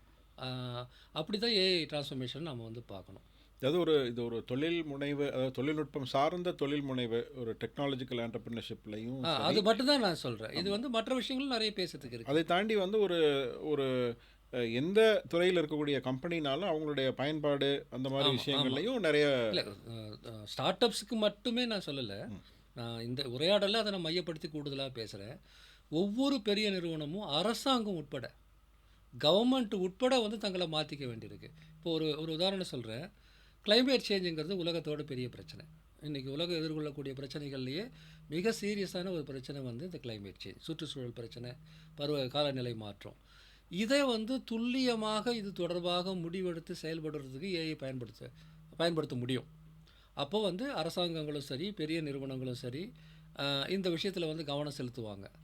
அதே போல் உலகத்தோட எல்லா பெரிய பிரச்சனைகள், இப்போ நீங்கள் கோவிட் பீரியட்லேயே நான் சொன்னேன் ஏஐ வந்து பயன்படுத்த ஆரம்பித்தாங்க அப்படின்னு. இப்போ வறுமை ஒழிப்புன்னு இருக்கலாம் ஒரு ஒரு கண்ட்ரியில், இன்னொரு இடத்துல ஒரு இன்கம் இன்இக்வாலிட்டி பற்றிய பிரச்சனை இருக்கலாம், கல்வி பிரச்சனை இருக்கலாம், சுகாதார பிரச்சனை இருக்கலாம். இந்த ஒவ்வொன்றுலேயும் காலங்காலமாக நமக்கு சில பிரச்சனைகள் இருந்தது. அதை நம்ம தீர்க்கவே முடியாத மாதிரி சில பிரச்சனைகள் இருக்கும். இப்போது அரசுகளோ என்ஜிஓஸோ அல்லது வந்து பப்ளிக் இன்ஸ்டிடியூஷன் எல்லாமே ஏஐ பயன்படுத்தி அதில் என்ன மாற்றத்தை கொண்டு வர முடியும் அப்படின்னு யோசிப்பாங்க. ப்ரைவேட் கம்பெனிஸ் பொறுத்தவரையில் அவங்களுக்கு வேறு வழியே கிடையாது. இன்றைக்கி ஒரு பெரிய பேங்க்கோ இல்லை வந்து ஒரு மிகப்பெரிய மேனுஃபேக்சரிங் கம்பெனி, மிகப்பெரிய ஒரு டிரான்ஸ்போர்ட், அதாவது ஆட்டோமோட்டிவ் கம்பெனி, இல்லை ஒரு ஷிப்பிங் கம்பெனி, அவங்க வந்து இன்றைக்கி ஏஐ பயன்படுத்தி அந்த ப்ரொடக்டிவ் அனாலிசிஸ்லேருந்து துல்லியமாக வந்து அதை பயன்படுத்துகிறவங்களுக்கு என்ன தேவை, வாடிக்கையாளருக்கு என்ன தேவைன்னு பயன்படுத்தாமல் விட்டாங்கன்னு வச்சுங்களேன், அத்தனை பேரும் கொஞ்ச நாளில் காணாமல் போயிடுவாங்க. இந்த டிரான்ஸ்ஃபர்மேஷன் வந்து கண்கூடாகவே நடந்தது. கம்ப்யூட்டரைஸ் பண்ண தவறிய நிறுவனங்கள் இன்றைக்கி யாராவது உலகத்தில் சர்வைவ் ஆகிருக்க முடியுமா? 1970s வந்து அவங்க கம்ப்யூட்டரைஸ் பண்ணாமல் இருப்பாங்க. ஆனால் 1990s இருந்தாவது கம்ப்யூட்டரைஸ் பண்ணாமல் இருந்தாங்கன்னா அந்த நிறுவனம் ஒன்றைக்கி இருக்க முடியுமான்னு யோசிச்சு பாருங்களேன். இதே நிலைமை தான் எல்லா பெரிய நிறுவனத்துக்கு வரும். ஆனால் இந்த இடத்துல தான் ஸ்டார்ட் அப்ஸுக்கு பெரிய வாய்ப்பு இருக்குது. அவங்க மாறுறதுக்கு கஷ்டம். நீங்கள் வந்து தொடங்கும் போதே இந்த புதிய மாற்றத்தோடு தொடங்கிடலாம். நீங்கள் ஸ்டார்ட் அப்ஸ்ன்னு சொல்லும்போது நம்ம வந்து இப்போ இந்த மாதிரியான ஒரு ஒரு சராசரின்னு சொல்கிறத விட எப்படி சொல்கிறது, ஒரு ஒரு ஒரு இயங்கி கொண்டிருக்கக்கூடிய நிறுவனத்துக்கான இந்த டிரான்ஸ்ஃபர்மேஷன் எப்படி நடக்குது, அதற்கான ஒரு வழிமுறைகளை, அதுக்கான ஒரு டூல்ஸை ப்ரொவைட் பண்ணுறது, இந்த மாதிரி வாய்ப்புகளும் இருக்கும். இது மாதிரி நம்ம பேசும்போது இப்போ இந்த ஏஐ ஃபஸ்ட் கம்பெனிஸ்னு சொல்கிறோம், அல்லது ஏஐ எனேபிள்டு கம்பெனிஸ்னு சொல்கிறோம், ஸ்டார்ட் அப் சொல்கிறோம். இது கொஞ்சம் ஒரு அப்படியே இந்த வளர்ச்சி நிலையில் ஒரு இண்டஸ்ட்ரி மெச்சூர் ஆகும்போது, இப்போ ஏஐங்கிறது ஒரு 2-3 வருஷத்துக்கு முன்னாடி வந்து ரொம்ப புதுசாக இருந்தது. ரொம்ப நமக்கு வந்து ஒரு ஒரு ஒரு ஆச்சரியப்படத்தக்க அல்லது வந்து என்னன்னே தெரியாத மாதிரியான ஒரு ஃபீலிங் வந்து பொதுவான உங்களுக்கு இருந்தது. நான் சொல்கிறது ரொம்ப எக்ஸ்பர்ட்ஸ் தவிர. இப்போ கொஞ்சம் கொஞ்சமாக வந்து அது பற்றிய புரிதல்கள் வரும்போது அந்த கம்பெனிகள் எப்படி உருவாகணும், அந்த கம்பெனிகளுடைய தன்மைகள் என்ன, அதனுடைய வகைப்பாடு என்ன, இப்படிலாம் வந்து அது எப்போவே அப்படி தான் வரும். ஒரு எவால்விங் இதில் ஸ்பேஸில் வந்து நம்ம வந்து அந்த ஒரு ஒரு ஸ்டெபிலைசேஷன் வரும். அந்த மாதிரி இப்போ அந்த ஸ்டெபிலைசேஷனோட ஏர்லி ஸ்டேஜில் நம்ம இருக்கோம்னு நினைக்கிறேன். ஆமாம், கரெக்ட். ஓரளவு அல்லது கொஞ்சம் முன்னாடி வந்திருக்கிறோம். இப்போ அதில் வந்து அந்த ஏஐ ஃபஸ்ட் கம்பெனின்னு சொல்கிறாங்க, அல்லது ஏஐ எனேபிள் கம்பெனிஸ்னு சொல்கிறாங்க. இது என்ன அப்படின்னு சொல்லுங்கள். இப்போ நம்ம இங்கே ஒரு தமிழ்நாடு மாதிரி, இந்தியா மாதிரியான ஒரு இடங்களில் வந்து இந்த ஏஐ ஃபஸ்ட் கம்பெனிஸ்க்கான வாய்ப்புகள் ஜாஸ்தி இருக்குதா, அல்லது ஏஐ எனேபிள் கம்பெனிஸ்க்கான வாய்ப்புகள் ஜாஸ்தி இருக்கா, அதை பற்றியும் கொஞ்சம் சொல்லுங்கள். இப்போது ஏஐ ஃபஸ்ட், ஏஐ எனேபிள்ங்கிற அந்த வார்த்தையிலேயே வந்து ஒரு கிளாரிட்டி நம்ம புரிஞ்சிக்க முடியும். இது எப்படின்னா, சாஃப்ட்வேர் கம்பெனி, சாஃப்ட்வேரை பயன்படுத்துகிற கம்பெனி, அந்த மாதிரியான ஒரு விஷயந்தான். இப்போ ஒரு கம்பெனி சாஃப்ட்வேர் ப்ராடக்ட் பண்ணுது, ஒரு சிஆர்எம் ப்ராடக்ட் பண்ணுது அப்படின்னா சாஃப்ட்வேர் கம்பெனிங்கிறோம். இந்த பக்கம் இன்னொரு பக்கம் ஒரு பெரிய ஒரு மேனுஃபேக்சரிங் கம்பெனி அதை பயன்படுத்துகிறாங்க. அப்போது அவங்க வந்து சிஆர்எம்ஐயோ அல்லது இஆர்பியோ பயன்படுத்துகிறாங்க. இப்படி தான் ஏஐ ஃபஸ்ட், ஏஐ எனேபிள்டு அப்படிங்கிறதும் கான்செப்ட் அதுதான். தமிழ்நாடு மாதிரியான ஒரு ரொம்ப கல்வியில், தொழில்நுட்பத்தில் முன்னேறிய மாநிலங்களில் ரெண்டுத்துக்குமே வாய்ப்பு இருக்குது. ஆனால் எந்த வாய்ப்பு அதிகமாக இருக்குது அப்படின்னு பார்க்கணும். ஏஐ ஃபஸ்ட் அப்படிங்கிற நேரடியாக ஏஐ தொழில்நுட்பங்களை உருவாக்குற வாய்ப்பு அப்படிங்கிறது ப்ராக்டிக்கலாகவே உலகம் முழுக்கவே ரொம்ப கம்மியாக தான் இருக்கும். ஏன்னா அது வந்து கோர் சாஃப்ட்வேரை ஒரு ஓஎஸ் க்ரியேட் பண்ணுற மாதிரி அல்லது கோர் சாஃப்ட்வேரை க்ரியேட் பண்ணுற மாதிரி. ஆனால் அதை பயன்படுத்தி இந்த ஏஐ எனேபிள் கம்பெனிஸ் வராங்கல்ல, நிறைய இப்போ எதிர்காலத்தில் எல்லா கம்பெனியும் ஏஐ எனேபிள்டாக தான் இருந்தாகணும். இந்த ரெண்டுத்துக்கும் நடுவில் வந்து நம்ம ஊரில் ஏற்கனவே இருந்த சாஃப்ட்வேர் சர்வீசஸ் கம்பெனி மாதிரி ஏஐ இம்ப்ளிமெண்டேஷன் கம்பெனிஸ்க்கான வாய்ப்பு ரொம்ப அதிகமாக வரும். இது சர்வீசஸ் மாடலில். சர்வீசஸ் மாடலில். அதே மாதிரி மேனுஃபேக்சரிங்கில் பயன்படுத்தினோம்னா இந்த ஏஐ அப்படிங்கிறத வந்து இண்டஸ்ட்ரி 4.0 பிரித்து பார்க்க முடியாது. இது ரெண்டும் ஒன்றா தான் நாம் வந்து பார்க்கணும். அப்போ வந்து இப்போ எலக்ட்ரானிக்ஸ் துறையிலையோ வெவ்வேறு துறையிலையோ தமிழ்நாட்டுக்கு ஒரு பெரிய மாற்றம் இன்றைக்கி நடக்குதுன்னு நம்ம பேசுகிறோம். அதாவது வந்து இப்போது இந்தியாவிலேயே எலக்ட்ரானிக்ஸில் வந்து தமிழ்நாடு வந்து ரொம்ப முன்னிலையில் இருக்குது அப்படின்னு. அதில் வரக்கூடிய நிறுவனங்களுக்கு வந்து இது வந்து இன்னும் கோர் டெக்னாலஜியாகவும் இருக்கும். ஸோ ஏஐ ஃபஸ்ட் கம்பெனிஸ் ஒரு 10 வருதுன்னு சொன்னால் ஏஐ எனேபிள் கம்பெனி வர்றதுக்கு அவங்களை எனேபிள் பண்ணணும் இல்லை, தானாகவே அவங்க எனேபிள் ஆக மாட்டாங்க. அவங்களுக்கு வந்து ஆக்சுவலாக வந்து அவங்களுக்கு பிரச்சனை தான் தெரியும், சொல்யூஷன் யாரோ போய் கொடுக்கணும். அதனால் இது ரெண்டுத்துக்கும் நடுவில் AI solution providers like software solution providers அது வேணும். அதில் வந்து வெறும் கோடு எழுத தெரிஞ்சால் போதாது, அது பியூர்லி டொமைன் நாலேஜ் வேணும். இப்போ உலகத்தில் வந்து இந்தியாவை எப்படி பார்க்குறாங்க அப்படிங்கிறதுக்கு நான் என்னுடைய உதாரணமே நான் சொல்ல முடியும். நான் இந்த 4 வருஷமாக எலிசாவை வந்து இந்தியாவை விட இந்தியாவுக்கு வெளியே தான் அதிகமாக இதை பயன்படுத்துகிறாங்க. ஒரு இப்போதைக்கு லேட்டஸ்ட் கணக்கு நீங்கள் பார்த்தீங்கன்னா 60க்கும் மேற்பட்ட மொழிகளில் அதை பயன்படுத்தியிருக்கிறாங்க. என்ன பண்ணியிருக்காங்கன்னு எங்களுக்கு தெரியாது, டேட்டா பொறுத்தவரையில் நாங்கள் இவ்வளோ போய் பார்க்க முடியாது. எந்த மொழிகள் பயன்படுத்தியிருக்காங்கன்னு பார்த்தீங்கன்னா 60 மொழிகளுக்கு மேலே பயன்படுத்தியிருக்கிறாங்க. கிட்டத்தட்ட 100 நாடுகளுக்கு மேலே அதை வந்து ட்ரை பண்ணியிருக்கிறாங்க. அப்போது இந்தியாவை எப்படி பார்க்குறாங்கன்னா, இந்தியாவிலேருந்து ஒரு சாஃப்ட்வேர் ப்ராடக்ட் வருவதை உலகம் வந்து நேச்சுரலாக எடுத்துக்குது. ஒரு 1 இயருக்கு முன்னாடி வந்து ஒரு இன்டர்நேஷ்னல் லாங்குவேஜ் இண்டஸ்ட்ரி கான்ஃபரன்ஸில் வந்து இந்தியாவிலேருந்து நிறைய ஏஐ கம்பெனிஸ், இது லாங்குவேஜ் இண்டஸ்ட்ரியில் ஏஐ கம்பெனி வருதுன்னு எங்கள் நிறுவனம் உட்பட இன்னும் 2-3 நிறுவனங்களை பற்றி பேசினாங்க. அப்போ இந்தியாவிலேருந்து வரக்கூடிய ஒரு ப்ராடக்ட்டுக்கு இயல்பாகவே மற்றவங்க ஏற்றுக்க தயாராக இருக்கிறாங்க. ஜென்ரலாக ஒரு அக்செப்டன்ஸ் இருக்குது. இந்த அக்செப்டன்ஸை பயன்படுத்தி நீங்கள் ஒரு ஏற்கனவே சாஸ்க்கு வந்து நமக்கு அந்த இருக்குது இல்லையா, அந்த சாஸ் ப்ராடக்ட்ஸ் தான். இப்போ சாஸுங்கிறது ஒரு டெலிவரி சிஸ்டம் தானே.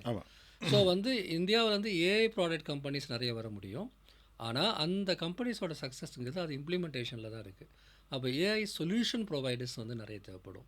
அதாவது சாஃப்ட்வேர் இண்டஸ்ட்ரியில் பார்த்தா அதே விஷயந்தான், கொஞ்சம் கூடுதலாக தேவைப்படுது. ஏஐ எனேபிள் கம்பெனிஸுங்கிறது year after any start up is இனியவே ஏஐ ஸ்டார்ட் அப் என்னை பொறுத்தவரையில். அதை ஏதோ ஒரு விதத்தில் மார்க்கெட்டிங்காகவோ சேல்ஸுக்காகவோ டெலிவரிக்காகவோ ப்ரொடக்ஷனுக்காகவோ குறைஞ்சபட்சம் வந்து டாக்குமெண்டேஷனுக்காகவோ ஏஐ பயன்படுத்தாத எந்த ஒரு நிறுவனமும் இன்றைக்கி இருக்க போகிறதில்ல. நீங்கள் வந்து மரச்சக்கு எண்ணெய்க்கான தொழில் நிறுவனத்தை கூட நடத்தலாம். அதை பெருசாக நடத்தணும்னு வந்தீங்கன்னா உங்களுக்கு அங்கே ஏதோ ஒரு விதத்தில் வந்து அந்த தொழில்நுட்பத்தை நீங்கள் எப்படி மொபைல் ஃபோனை தவிர்க்க முடியாதோ மாடர்ன் பிஸ்னஸில், அந்த மொபைல் ஃபோனே இன்றைக்கி ஏஐ டிவைஸாக மாறிட்டுருக்கு. அதே போல் வந்து உங்களுக்கு அந்த ஏஐ எனேபிள் அப்படிங்கிறது it's going to be very common. இந்த ரெண்டுத்துக்கு நடுவில் ஏஐ சொல்யூஷன் ப்ரொவைடர்னு ஒரு ஏரியா எடுத்திங்கன்னா உலகத்தில் எனக்கு தெரிஞ்சு இந்தியாவை விட வேறு எங்கே அதிகம் அது உருவாகவே வாய்ப்பில்லை. வேறு எங்கேயுமே ஆள் கிடையாது, இங்கே மட்டும்தான் ஆளே இருக்கிறாங்க. அதில் வந்து தமிழ்நாடு, கர்நாடகா இந்த மாதிரியான தென் மாநிலங்கள்லேருந்து தான் மேசிவான சொல்யூஷன் ப்ரொவைடிங் கம்பெனிஸ் வந்து வர முடியும். நான் உள்ளபடியே இது எனக்கு நல்லாவே புரியுது. சாஃப்ட்வேர் டெவலப்மெண்ட் அந்த சாஃப்ட்வேர் இண்டஸ்ட்ரியோடைய அடுத்த கட்டமாக நாம் வரோம். ஆனால் வெறும் சொல்யூஷன் ப்ரொவைடர் மட்டும் இல்லை, ப்ராடக்ட்ஸ் அண்ட் சொல்யூஷன் ப்ரொவைடர், இது ரெண்டும் பெரிய அளவுக்கு இங்கே பிஸ்னஸ் வாய்ப்பு இருக்குது. ஓகே. ஸோ இப்போது ஒரு நம்ம இந்த இது பல விஷயங்கள் வந்து நம்ம இந்த ஏஐ பேஸ்ட் கம்பெனிஸ் உங்கள் பிஸ்னஸ் இதை பற்றியெல்லாம் பேசினோம். ஒரு இறுதி ஒரு சில கேள்விகளுக்கு முன்னாடி கொஞ்சம் இதை நம்ம ரொம்ப பாசிட்டிவாக பேசியிருக்கோம். நீங்களே சொன்னீங்க நடுவில் இதில் நிறைய பயப்படக்கூடிய விஷயங்களும் அல்லது யோசனைக்குரிய விஷயங்களும் நிறைய இருக்குது அப்படின்னு சொல்லிட்டு ஒரு சின்ன அனுமானம் என்ன அப்படின்னா, இது ரொம்ப டூ ஃபாஸ்ட்டாக போகுதோ, அதாவது நம்ம எல்லா டெவலப்மெண்ட்டுமே ஒரு பேஸில் போயிருக்கு, ஒரு ஸ்பீடில் போயிருக்கு. ஒரு சராசரி மனிதர்கள் வந்து அதை அடாப்ட் பண்ணிக்கக்கூடிய ஒரு டைம் கேப் இருந்தது. வேறஸ் இந்த ஏஐயோடைய டெவலப்மெண்ட் அதனுடைய க்ரோத் வந்து ரொம்ப அதிகமாக, அதாவது அதிவேகமாக நம்ம சராசரி மனிதர்கள் அதை ஏற்றுக்கொள்ளக்கூடிய அல்லது தன்னுள் உள்வாங்கக்கூடிய அந்த ஒரு அவகாசம் கூட கொடுக்காம ரொம்ப ஃபாஸ்ட்டாக போகுதோ அப்படின்னு ஒரு சந்தேகம் உண்டு. அப்போது இதுக்கு வந்து ரெகுலேஷன் தேவை அப்படின்னு சில குரல்களும் இருக்குது இந்த இதில். இப்போ உதாரணத்துக்கு சொல்லணும் அப்படின்னா, நீங்கள் ஒரு சோஷியல் மீடியா அல்காரிதம் இருக்குது. இப்போ சோஷியல் மீடியா வந்து அல்காரிதம் பேஸ்டு தான். இப்போ நான் ஒரு குறிப்பிட்ட இப்போ செந்தில் அப்படிங்கிற பர்சன் வந்து அவருடைய பேச்சுக்கள் அவரை பற்றிய விஷயங்கள் வந்து ஒரு சோஷியல் மீடியாவில் வரக்கூடாதுன்னு அவங்க அந்த நிறுவனம் முயற்சி நினச்சா பண்ண பண்ணுச்சுன்னா, முடியும். உங்கள் பேரை போட்டோன்னா அந்த இதுக்கு லோ ஸ்ப்ரெட் தான் இருக்குது, ரீச் தான் உங்களுக்கு இருக்குது இல்லைங்களா? அப்போ இதெல்லாம் ஒரு அல்காரிதம் டிசைட் பண்ணுது. ம். ஸோ இந்த அல்காரிதமே வந்து ஒரு ஒரு நீங்கள் சொல்கிற மாதிரி ஒரு இன்டெலிஜென்ட் டூலாக மாறும்போது நிறைய பிரச்சனைகள் வர வாய்ப்பு இருக்குது நிச்சயமா. இல்லையா?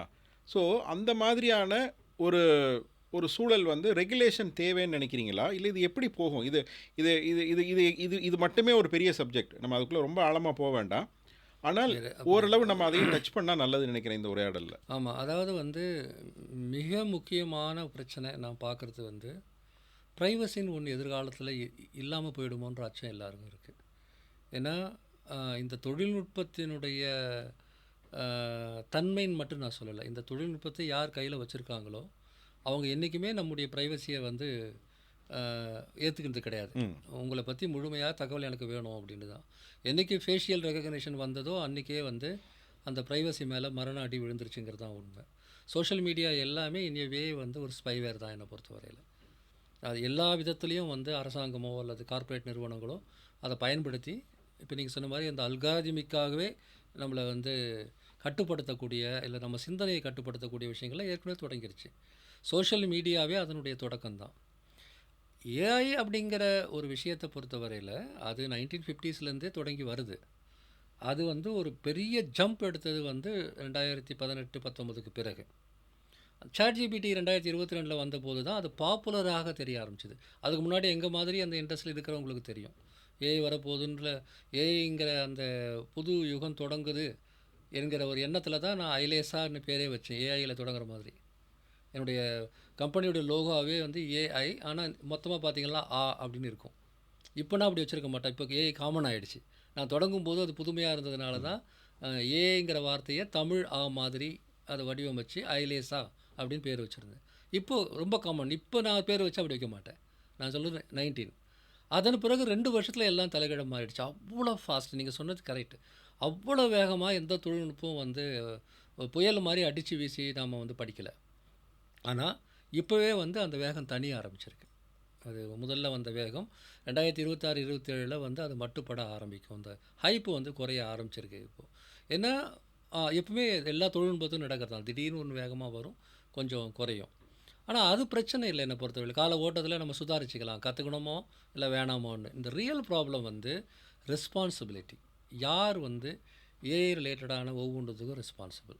இதில் ரெண்டு கோணம் இருக்குது. ஒன்று, நான் ஏஐ வந்து அக்செப்ட் பண்ணிக்கிறேன். அதை மற்றவங்க மிஸ்யூஸ் பண்ணாமல் இருக்கிறதுக்கும் என்னுடைய ப்ரைவசிக்கு கேடு விளைவிக்காமல் இருக்கிறதுக்கும் என்ன பண்ணுறதுங்கிற பார்வை ஒன்று. அது வந்து அரசாங்கம் வந்து பல நாடுகளில் இன்றைக்கி அதுக்கு முயற்சி எடுக்க ஆரம்பிச்சிட்டாங்க. எத்திக்கல் ஏஐ, ரெஸ்பான்சிபிள் ஏஐ அப்படின்ற பேரில் நிறைய ஸ்டடீஸ் வந்து வருது. எப்படி வந்து இதை நம்ம கண்ட்ரோல் பண்ணுறது அப்படின்னு. இது வந்து லீகல் பாயிண்ட் ஆஃப் வியூவில், எத்திக்கல் பாயிண்ட் ஆஃப் வியூவில். இன்னொரு பக்கம் வந்து டெக்னாலஜி பாயிண்ட் ஆஃப் வியூலேயே இது ஒரு லெவலை தாண்டி போன பிறகு நம்மளால் அதை கட்டுப்படுத்த முடியுமா? இப்போ வந்து artificial general intelligence, super intelligence மாதிரியான சில கான்செப்ட்ஸ்லாம் பார்க்கும்போது சிலர் சொல்கிறாங்க இதான் மனித குலத்தின் கடைசி கண்டுபிடிப்பு, இனி அவன் எதையும் கண்டுபிடிக்க போகிறதில்ல, இனி வந்து அதுவே பார்த்துக்கும் அப்படின்னு. அந்த கவலை நிஜமானது. நாங்களே வந்து நிக் பாஸ்ட்ரம்னு ஒரு ஸ்காண்டினேவியன் ஸ்காலர், ஃபிலாசபர் இந்த துறையில், அவர் எழுதின சூப்பர் இன்டெலிஜென்ஸுங்கிற ஒரு புத்தகத்தை தமிழில் மீ அறிவு அப்படின்னு கடந்த ஆண்டே கொண்டு வந்தோம் பதிப்பக சார்பாக. அந்த புத்தகம் முழுக்க இதை பற்றி கவலை தான். இது ஒரு லெவலில் சூப்பர் இன்டெலிஜென்ஸுங்கிற நிலைக்கு வந்துட்ட பிறகு நீங்கள் சொன்னால் அது கேட்காம போயிடும். அந்த நிலையில் நீங்கள் என்ன பண்ணுவீங்க? அப்போ மனிதனுடைய இருத்தலியல் பிரச்சனைன்னு சொல்லுவாங்க இல்லையா, எக்ஸிஸ்டென்ஷியல் கிரைசிஸ், அந்த இருத்தலியல் நெருக்கடியே உருவாகக்கூடிய நிலையில் இருக்குதான்னா இருக்கவும் செய்யுது. ஆனால் இன்னொரு தரப்பு விஞ்ஞானிகள் வந்து இவ்வளோ பிரச்சனைகள் இருந்தாலும் கூட அதை கண்ட்ரோல் பண்ண தான் முடியும். ஏன்னா இந்த ஏஐ அப்படிங்கிறத ஏஐ நிறுவனங்களை கண்ட்ரோல் பண்ண முடியுமா முடியாதாங்கிறது லீகல் அண்ட் பொலிட்டிக்கல் கொஷன். ஆனால் ஏஐ கண்ட்ரோல் பண்ண முடியுமாங்கிறது டெக்னாலஜி அண்ட் ஃபிலாசபிக்கல் கொஷன். வித்தியாசம் இருக்குது. அவங்க என்ன சொல்கிறாங்கன்னா, என்ன தான் வந்தாலும் ஏஐ மனிதனுடைய எவல்யூஷனரி டெவலப்மெண்ட்லாம் ஒன்றும் கிடையாது, நம்ம தாண்டி அது போகவே முடியாது, நாம் அதை கண்ட்ரோல் பண்ண முடியும் அப்படிங்கிறாங்க. ஆனால் பெரும்பாலும் அச்சம் தொடர்பான கருத்துக்கு தான் அதிகமாக வரவேற்பு இருக்குது. அது நம்மளை ஏதோ பண்ணிவிடுமோ அப்படின்னு. பட் அது எல்லாத்த விட நான் பெரிய பிரச்சனையாக பார்க்குறது என்னென்னா, எந்த ஒரு தொழில்நுட்ப மாற்றம் வரும்போதும் கிட்டத்தட்ட சரிபாதி தொழில்களும் சரிபாதி வேலைகளும் காணாமல் போகும். இதுதான் ரியல் ப்ராப்ளம். இன்றைக்கி 40-50% வேலைகள் மாறும், இல்லை காணாமல் போகும். 40-50% பிஸ்னஸ் மாறும், இல்லை காணாமல் போகும். இந்த மொபைல் ஃபோன் வந்து 100 பிஸ்னஸை ஏற்கனவே கொன்று சாப்பிட்ருக்கு.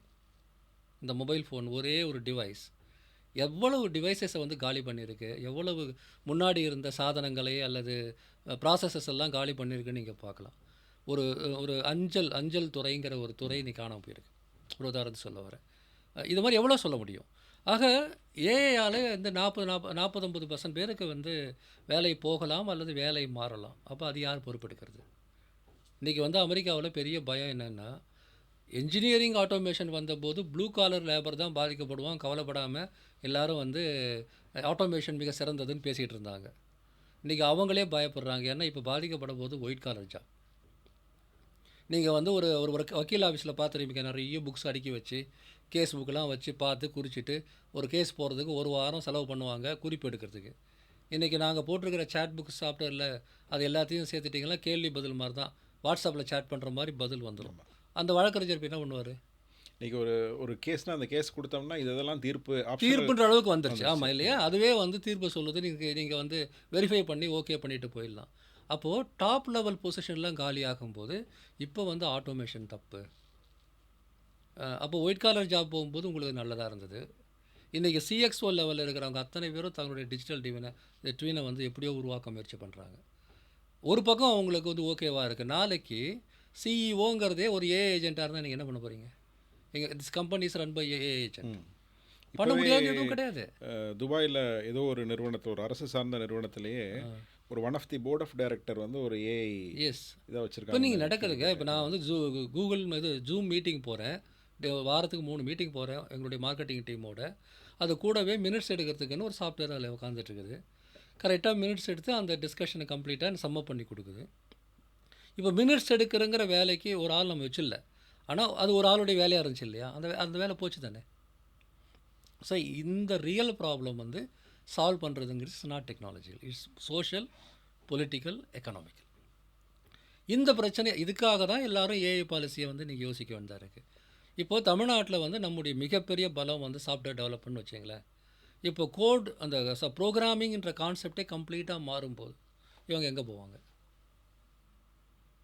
ஒரு பெரிய கேள்வி இருக்குது இல்லையா? நம்ம ஜாவா, C++, பைத்தன் அப்படின்னு படிச்சுட்டு வரோம்.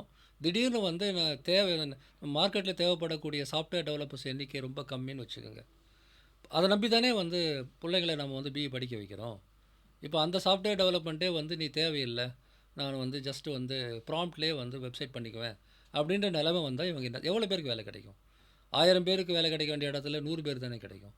அந்த மீதி பேருக்கு என்ன பண்ணுறது? ஸோ வேர்ல்டில் வந்து இன்றைக்கி ஏஐயுடைய மிகப்பெரிய முதல் கன்சர்ன் வந்து இதுதான். இதை தான் நம்ம முதல்ல அட்ரஸ் பண்ணணும். என்னுடைய கருத்து வந்து என்னென்னா, 40% வேலை 50% வேலை கம்ப்ளீட்டாலாம் காணாமல் போகாது. உறுதியாக சொல்கிறேன், காணாமல் போகாது. அது மாறும். எப்படி வந்து டைப்பிஸ்ட் வந்து கம்ப்யூட்டர் ஆப்ரேட்டராக மாறினாரோ அந்த மாதிரி வந்து பேப்பரில் வரைஞ்சவங்க பின்னாடி கம்ப்யூட்டரில் வரைஞ்சாங்க. இன்றைக்கி என்ன தான் நான் முன்னாடி சொன்ன மாதிரி இன்றைக்கி என்ன தான் ப்ராம்ப்டில் டிசைன் பண்ணாலும் நீங்கள் ஒரு ஆர்டிஸ்ட்டாக இல்லாமல் நல்ல டிசைனை பண்ண முடியாது, காப்பி தான் அடிக்க முடியும். அப்புறம் ஹியூமன் வேல்யூ சேராத எந்த ஒன்றுக்குமே மார்க்கெட்டில் மதிப்பு இருக்காது. அதுதான் அடிப்படையில் வந்து எக்கனாமிக் கான்செப்டாக நம்ம புரிஞ்சுக்கணும். லேபர்னு ஒன்று சேராமல் ஒரு வேல்யூ க்ரியேட் பண்ண முடியாது. க்ரியேட் பண்ணாத வேல்யூக்கு எங்கே விற்பீங்க? அப்போ நிறுவனங்கள் தனக்கு தானே மண்ணை போட்டுக்க வேண்டியது தான். இதை விட ரொபாட்டிக்ஸ் வந்து ஃபுல்லாக வரும்போது இந்த பிரச்சனை இன்னும் தீவிரமாக நீங்கள் பார்ப்பீங்க. இப்போ நான் சொல்கிறது வெறும் சாஃப்ட்வேரில், ரொபாட்டிக்ஸ் வந்து ஹார்ட்வேர் ஆஃப் ஏஐ அப்படி வச்சுக்கோங்க. நம்ம சாஃப்ட்வேர் ஆஃப் ஏஐ பற்றி பேசுகிறோம். இன்றைக்கி அது பெரிய அளவுக்கு டெவலப் ஆகிருக்கு சைனா போன்ற இடங்களில். ஸோ இன்னும் அடுத்த 3 வருஷத்தில் நான் பார்க்குற பெரிய explosion will be in robotics. நாங்கள் அதுலேயே ஒர்க் பண்ண ஆரம்பிச்சிட்டோம். ரொபாட்டிக்ஸில் மிகப்பெரிய அளவுக்கு எக்ஸ்ப்ளோஷன், அதாவது யூசேஜ் வந்து வரப்போகுது. அப்போ வந்து உடல் உழைப்பு சார்ந்த பல வேலைகளுக்கு பிரச்சனை வரும். ஸோ இப்போ நீங்கள் ப்ளூ காலரோ ஒயிட் காலரோ அதெல்லாம் பிரச்சனை இல்லை. ஏஐ அண்ட் ரொபாட்டிக்ஸ் வந்து is going to change many things. ஆனால் 100% வேலையெல்லாம் போயிடாது. ஒரு டிரான்ஸ்ஃபர்மேஷன் நடக்க போகுது. அந்த டிரான்ஸ்ஃபர்மேஷனுக்கு நாம் நம்மளை தயார்படுத்திக்க போகிறோமா இல்லை அடிபட போகிறோமா? நான் வந்து ஐடி பற்றி அரௌண்ட் 2000 படித்த ஒரு புக்கு, அதில் ஒரு கோட் வந்திருந்தது. ஸோ இன்ஃபர்மேஷன் டெக்னாலஜி பற்றி சொல்லும்போது information technology is like the road roller. Either you are part of the road roller or part of the road. ரெண்டுத்துக்கும் நடுவில் எதுவுமே கிடையாது. இப்படி தான் நீங்கள் இருக்க முடியும் அப்படின்னு. So now you are part of the AI that includes all 4.0 industries or part of the road. So நாம் எங்கே இருக்கிறது? அப்போ நம்ம வந்து கவர்மெண்ட்டும் சரி தனிநபர்களும் சரி யோசிக்க வேண்டிய விஷயம் இந்த மாற்றம் தான். அப்போ நம்ம ஸ்கில் டெவலப்மெண்ட்டில் வந்து இவ்வளோ நாளாக படித்ததெல்லாம் இனி வந்து தேவையில்லாமல் போகும். நான் வந்து ஸ்கூலில் படிக்கும்போது வாய்ப்பாடு படித்தேன். அந்த வாய்ப்பாடுக்கு இன்றைக்கி தேவை இருக்குதா? 1+2ன்னா கூட நான் வந்து இதில் ஃபோனில் ஆமாம், எடுத்து நான் போடுறேன். இப்போ அடுத்து உங்களுக்கு கேட்க நினச்ச ஒரு ஒரு விஷயம் வந்து இந்த நீங்கள் இப்போ டச் பண்ண விஷயம் தான். அதை நீங்கள் தொடர்றதுக்கு முன்னாடி சொல்லுங்கள். ஒரு சின்ன ஒரு கிளாரிஃபிகேஷன் நான் கேட்டுறேன். இப்போது இப்போ நம்ம தமிழ்நாடு மாதிரியான ஒரு சமூக நீதி சார்ந்த ஒரு மாநிலத்தில் வந்து அடித்தட்டு மக்களுக்கு, பெண்களுக்கு ஒரு உதவித்தொகை அந்த மாதிரி ஒரு ஒரு ஸ்கீம்ங்கிறது பல காலமாக நமக்கு இருக்குது. இது வந்து அந்த சம வாய்ப்பை கொண்டு வரணும், அவங்களுக்கான வாய்ப்பை கொடுக்கணும் அப்படிங்கிறது. இப்போ இதே மாதிரி கான்செப்ட் வந்து பெரிய அளவில் பேசுகிறாங்க. அட்லீஸ்ட் வந்து சில நாடுகளில் இம்ப்ளிமெண்டேஷன் பண்ணுறாங்க. இந்த யூனிவர்சல் பேசிக் இன்கம்னு பேசுகிறாங்க. இப்போ இந்த ஏஐயோட தாக்கம் வரும்போது இது எல்லாமே வந்து அசம்ஷன்ஸ் அல்லது ஃபியூச்சர் ஆமாம், ப்ரெடிக்ஷன்ஸ் ஃபியூச்சரிஸ்டிக்காக தான் தான் வச்சுக்கோங்களேன். பேசுகிறோம். அப்போ அப்படி வந்து பார்க்கும்போது என்ன சொல்கிறாங்கன்னா, இப்போது மிகப்பெரிய நிறுவனங்கள், அதாவது பெரும் பணம் சம்பாதிக்க போகிற நிறுவனங்கள், சம்பாதித்து கொண்டிருக்கிற நிறுவனங்கள், இப்போ இந்த ஏஐ கண்ட்ரோல் பண்ணுற நிறுவனங்கள், மேபி ஃபேஸ்புக்காக இருக்கலாம், கூகுளாக இருக்கலாம், மைக்ரோசாஃப்டாக இருக்கலாம், இந்த மாதிரியான நிறுவனங்கள் வந்து இவங்க வந்து இந்த யூனிவர்சல் பேசிக் இன்கம் வந்து அந்த அரசாங்கத்துக்கு அவங்களுடைய வரி மூலமாக மேபி ஒரு புதிய வரி கூட விதிக்கப்படலாம் டுவர்ட்ஸ் யூனிவர்சல் பேசிக் இன்கம் இந்த மாதிரியான நிறுவனங்கள்லேருந்து. இப்போது இது ஒரு தியரி. அது ஓரளவு சில இடங்களில் வந்து நான் சில வெஸ்டர்ன் கண்ட்ரீஸ்லேயே அது ஆரம்பிச்சிட்டதாகவும் நான் கேள்விப்பட்டேன். அது எந்த அளவுக்கு எனக்கு சரியான தகவல் எனக்கு தெரியல. சில யூரோப்பியன் கண்ட்ரீஸில் ஆமாம், ஓரளவுக்கு பயன்படுத்த. ஆமாம், எங்கேயோ ஒரு சில கண்ட்ரீஸில் பண்ணுறாங்க அல்லது பரிச்சார்த்த முறையில் அதை ட்ரை பண்ணுறாங்க அப்படின்னு நான் கேள்விப்பட்டேன். இப்போ இந்தியா மாதிரியான ஒரு ஒரு மக்கள் தொகை மிகுந்த ஒரு நாட்டில் இந்த பிரச்சனை வந்து இன்னும் ரொம்ப அதிகமாக இருக்கும். ஏன்னா இப்போ நம்ம டிஜிட்டல் டிவைட் பற்றியே பேசணும். இப்போ இந்த ஏஐ டிவைட் பற்றி பேசினோம்னா, இப்போ நீங்கள் சொல்கிற மாதிரி வந்து அது இப்போ அடுத்த ஜெனரேஷனில் வேணால் நீங்கள் வந்து அது சார்ந்த ஒரு கல்வி முறை பள்ளிகளில் கல்லூரிகளில் கொண்டு வரதுக்கு உண்டான வாய்ப்புகள் இருக்குது. அதுக்கான முயற்சியெல்லாம் இப்போ நம்ம அரசாங்கம்லாம் நிறைய எடுத்துக்கிட்டு இருக்கு. இப்போ மாண்பு முதல்வர் இதுக்கு போகும்போது, அமெரிக்கா போகும்போது கூட கூகுளோட சைன் பண்ணும்போது இந்த ஏஐ எஜுகேஷனை வந்து எப்படி வந்து நம்ம குழந்தைகளுக்கு கொண்டு போய் சேர்க்கறது அப்படின்னா அது ஒரு முக்கியமான ஒரு பாடத்திட்டம், ஒரு திட்டம். அந்த மாதிரியெல்லாம் நடந்துகிட்டு இருக்கு. இந்த முயற்சியை நம்ம எடுத்துக்கிட்டு இருக்கோம். ஆனாலும் கூட இன்றைக்கி இருக்கக்கூடிய அந்த ஒரு படித்து முடித்த ஒரு மக்கள் தொகை இருக்காங்க. ஒரு சராசரி ப்ளூ கால் வேலை பார்க்குற மக்கள் இருக்காங்க. ஸோ இவங்களுக்கான ஒரு ஒரு ஸ்கில் டெவலப்மெண்ட் ஆங்கிளில் எப்படியான ஒரு தீர்வு, ஏன்னா அது கூட ஒரு வாய்ப்பாக நான் பார்க்குறேன், ஒரு ஸ்டார்ட் அப்ஸ்க்கான வாய்ப்பாக தான் பார்க்குறேன். ஆமாம், அது எப்படி என்ன மாதிரியான வாய்ப்புகள் இருக்கலாம்னு நினைக்கிறீங்க? என்னை பொறுத்தவரையில் இந்த ஸ்கில்ஸ் அப்படிங்கிறது எப்பவுமே வந்து எது எமர்ஜிங் இண்டஸ்ட்ரியோ அதோட சம்மந்தப்பட்டது. அதாவது ஒரு ஐடி இண்டஸ்ட்ரி உருவாகுதுன்னா அதுக்கு ஸ்கில்ஸ் நம்ம உருவாக்குறோம். அதே போல் வந்து வேறு ஒரு இகாமர்ஸ் வரும்போது அதுக்கான ஸ்கில்ஸ் பற்றி பேசுகிறோம். மொபைல் இண்டஸ்ட்ரி, மொபைல் டெலிகாம் வரும்போது அதுக்கான ஸ்கில்ஸ் பற்றி பேசுகிறோம். அப்போ நாம் இப்போ யோசிக்க வேண்டிய ஸ்கில்ஸ் வந்து ஏஐ அண்ட் ரொபாட்டிக்ஸ் அல்லது இந்த ஏஐ டிரான்ஸ்ஃபர்மேஷன் சம்மந்தப்பட்ட எல்லாமே ஏஐனே சொல்லிக்கலாம். அதில் என்னென்ன ஸ்கில்ஸ் இருக்குது அப்படின்னா, இப்போது ரொம்ப சாதாரணமாக சொல்ல போனால் ஏஐ வந்து ஒரு பக்கம் இவ்வளோ பெரிய பிரச்சனைகளை உருவாக்குனாலும் இன்னொரு பக்கம் வந்து வளர்ந்த நாட்டுக்கும் வளர்ந்து கொண்டிருக்கிற நாட்டுக்கும் இல்லை வந்து ஒரு சிலிக்கன் வேலிக்கும் திருநெல்வேலிக்கும் இடையில் இருக்கிற அந்த வித்தியாசத்தையும் உடைக்க ஆரம்பிக்குது. அதை நம்ம பார்க்கணும். அதாவது நீங்கள் ஒரு குளோபல் பிஸ்னஸில் அமெரிக்கா தான் வந்து ஒரு உதாரணம் சொல்கிறேன். அமெரிக்காவில் இருக்கக்கூடிய ஒரு எக்ஸ்போர்ட்டருக்கு இருந்த ஒரு ஆதிக்கம் ஒரு காலத்தில் ரொம்ப பெருசாக இருந்தது. அது alibaba.comங்கிற ஒரு வெப்சைட் வந்து அதை உடைச்சி நொறுக்கி எல்லா நாடுகள்லேயும் இருக்கக்கூடிய எக்ஸ்போர்ட்டர்ஸும் வந்து அவங்களோட இது மார்க்கெட்டில் வந்து கனெக்ட் பண்ணுறதுக்கு வந்து ஒரு டெக்னாலஜி க்ரியேட் பண்ணுறாங்க. அதே மாதிரி இன்றைக்கி இருந்த மிகப்பெரிய பல விஷயங்கள் அது வந்து எல்லாமே நாலேஜ் ஓரியன்ட் தான், நாலேஜ் ஈரான்னு சொல்கிறோம். இந்த நாலேஜை ப்ராசஸ் பண்ணுறது தான் இங்கே நிறைய அதிகாரம் இருக்குது. நாலேஜ் ப்ராசஸ் பண்ணுறது தான் பணம் இருக்குது. ஏஐ வந்து இப்போ உங்களுக்கு சாதகமாக மாற்றிருக்கு. அதை நீங்கள் பயன்படுத்தணும். அதை தான் ஸ்கில் நான் சொல்கிறேன். அதாவது புதுசாக வரக்கூடிய ஒரு தொழில்நுட்பத்தில் எதை டச் பண்ணால் நாம் வளர முடியும் அப்படின்னு கண்டுபிடிச்சி அதை செய்யணும். இந்த மாதிரியான ஸ்கில் டெவலப்மெண்ட், அப்புறம் உறுதியாக வந்து ரொபாட்டிக்ஸ். ரொபாட்டிக்ஸ் நான் சொல்கிறது அந்த ஹியூமனாய்ட் மட்டும் நான் சொல்லலை, எல்லா விதங்கள்லையுமே. இதிலே வந்து சைனாவுக்கு இருக்கிற வளர்ச்சி நமக்கு இல்லை அப்படின்லாம் நான் நினைக்க மாட்டேன். அதாவது அவங்க வளர்ந்துருக்குறாங்க, ஆனால் தொழில்நுட்பம் நம்மக்கிட்ட இல்லைன்னு நினைக்க மாட்டேன். தொழில்நுட்பம் நம்மகிட்டயும் இருக்குது. மேத்தமெட்டிக்ஸ் தான், வேறு ஒன்றும் நமக்கு தேவையில்லை, வேறு எந்த இன்வெஸ்ட்மெண்ட்டும் தேவையில்லை. அந்த விஷயங்களில் கவனம் செலுத்தணும்னா ரொபாட்டிக்ஸில் ஏஐ உடைய ஜென்ரலாக எல்லா இடங்கள்லையும் ஏஐ பயன்படுத்துறது, இந்த டேட்டா ப்ராசஸ் பண்ணுறது, அப்புறம் அதுக்கான இன்ஃப்ராஸ்ட்ரக்சர் லைக் செமிகண்டக்டர்ஸ், இந்த இது servers, ID infrastructure in general, இதை வந்து நம்ம பயன்படுத்தினோம்னா அதை ஓரளவுக்கு முறியடிக்கலாம். இன்றைக்கி உலகம் வந்து சைனா ப்ளஸ் ஒன்றுன்னு பேசிகிட்டு இருக்கு. சீனாவை மட்டுமே நம்பக்கூடாது, பல காரணங்களால், பொலிட்டிக்கல், அப்புறம் கோவிட் மாதிரியான அனுபவங்களால் சீனாவை மட்டும் நம்பக்கூடாது அப்படின்ற காலகட்டத்தில் இந்தியா ஒரு பெரிய ஆல்டர்னேட்டிவாக பார்க்குறாங்க. இந்தியான்னு சொல்லும்போது தவிர்க்க முடியாமல் அவர்கள் தமிழ்நாடு போன்ற மாநிலங்களை தான் ஆல்டர்னேட்டிவாக பார்த்தாகணும். அப்போ நமக்கு வந்து என்னென்னா, இந்த ஏஐ யுகத்துக்கான, ரொபாட்டிக்ஸ் யுகத்துக்கான எல்லா சொல்யூஷன்ஸுமே இங்கே கொடுக்க முடியும். அதான் நான் போன முறை கொஞ்ச நேரத்துக்கு முன்னாடி சொன்னேன். ஏஐ அப்படின்னு நம்ம சொல்லும்போது அந்த ஏஐ சொல்யூஷன் ப்ரொவைடிங் ஒரு பெரிய ஏரியா, அதை மறந்துடாதீங்க. கோர் வந்து யார் ஒன்றா வச்சுக்கிட்டோம். இப்போ இன்ஃபோசிஸோட வளர்ச்சி, டிசிஎஸோட வளர்ச்சி, அவங்க என்ன இது லீனக்ஸ் மாதிரி மேக் மாதிரி என்ன ஓஎஸாக கண்டுபிடிச்சாங்க, இல்லை வந்து எம்எஸ் ஆஃபீஸ் வச்சுருந்தாங்களா? அவங்க இம்ப்ளிமெண்ட் பண்ணி தான் அத்தனை லட்சம் பேருக்கு வேலை கொடுத்தாங்க. அதே model still holds true for AI era அப்படின்னு நான் நினைக்கிறேன். எங்கே நமக்கு பிரச்சனை வரும் அப்படின்னா, எவ்வளோ ஃபாஸ்ட்டாக அடாப்ட் பண்ணிக்கிறோம், அதில் பிரச்சனை வரும். அதுக்கு தமிழ்நாடு வந்து இன்றைக்கே அதை பற்றி யோசிக்குது அப்படிங்கிறது முதல்வருடைய அந்த இதெல்லாம் ரொம்ப மகிழ்ச்சியாக இருக்குது. குறைஞ்சது இன்னும் ஒரு 4-5 வருஷத்தில் இம்ப்ளிமெண்டேஷன் வந்து வரும். இப்போவே நான் பார்க்குறேன், நம்ம காலேஜிலேருந்து வரக்கூடிய பசங்க இப்போ நாங்கள் இன்டர்ன்ஷிப்புக்கு வராங்க. ஒரு 5 வருஷத்துக்கு முன்னாடி இருக்கிற ஐடி ஸ்டூடெண்ட்ஸ் அவங்களையும் நான் வந்து எடுத்துருக்கிறேன் வேலைக்கு. 5 வருஷத்துக்கு முன்னாடி பாஸ் அவுட் ஆனவங்க. அவங்களுக்கு ஏஐ ராவினுடைய சோடு கூட அவங்ககிட்ட கிடையாது. தே ஆர் குட் டெவலப்பர்ஸ், நல்ல டெவலப்பர்ஸ், எந்த சந்தேகமும் கிடையாது.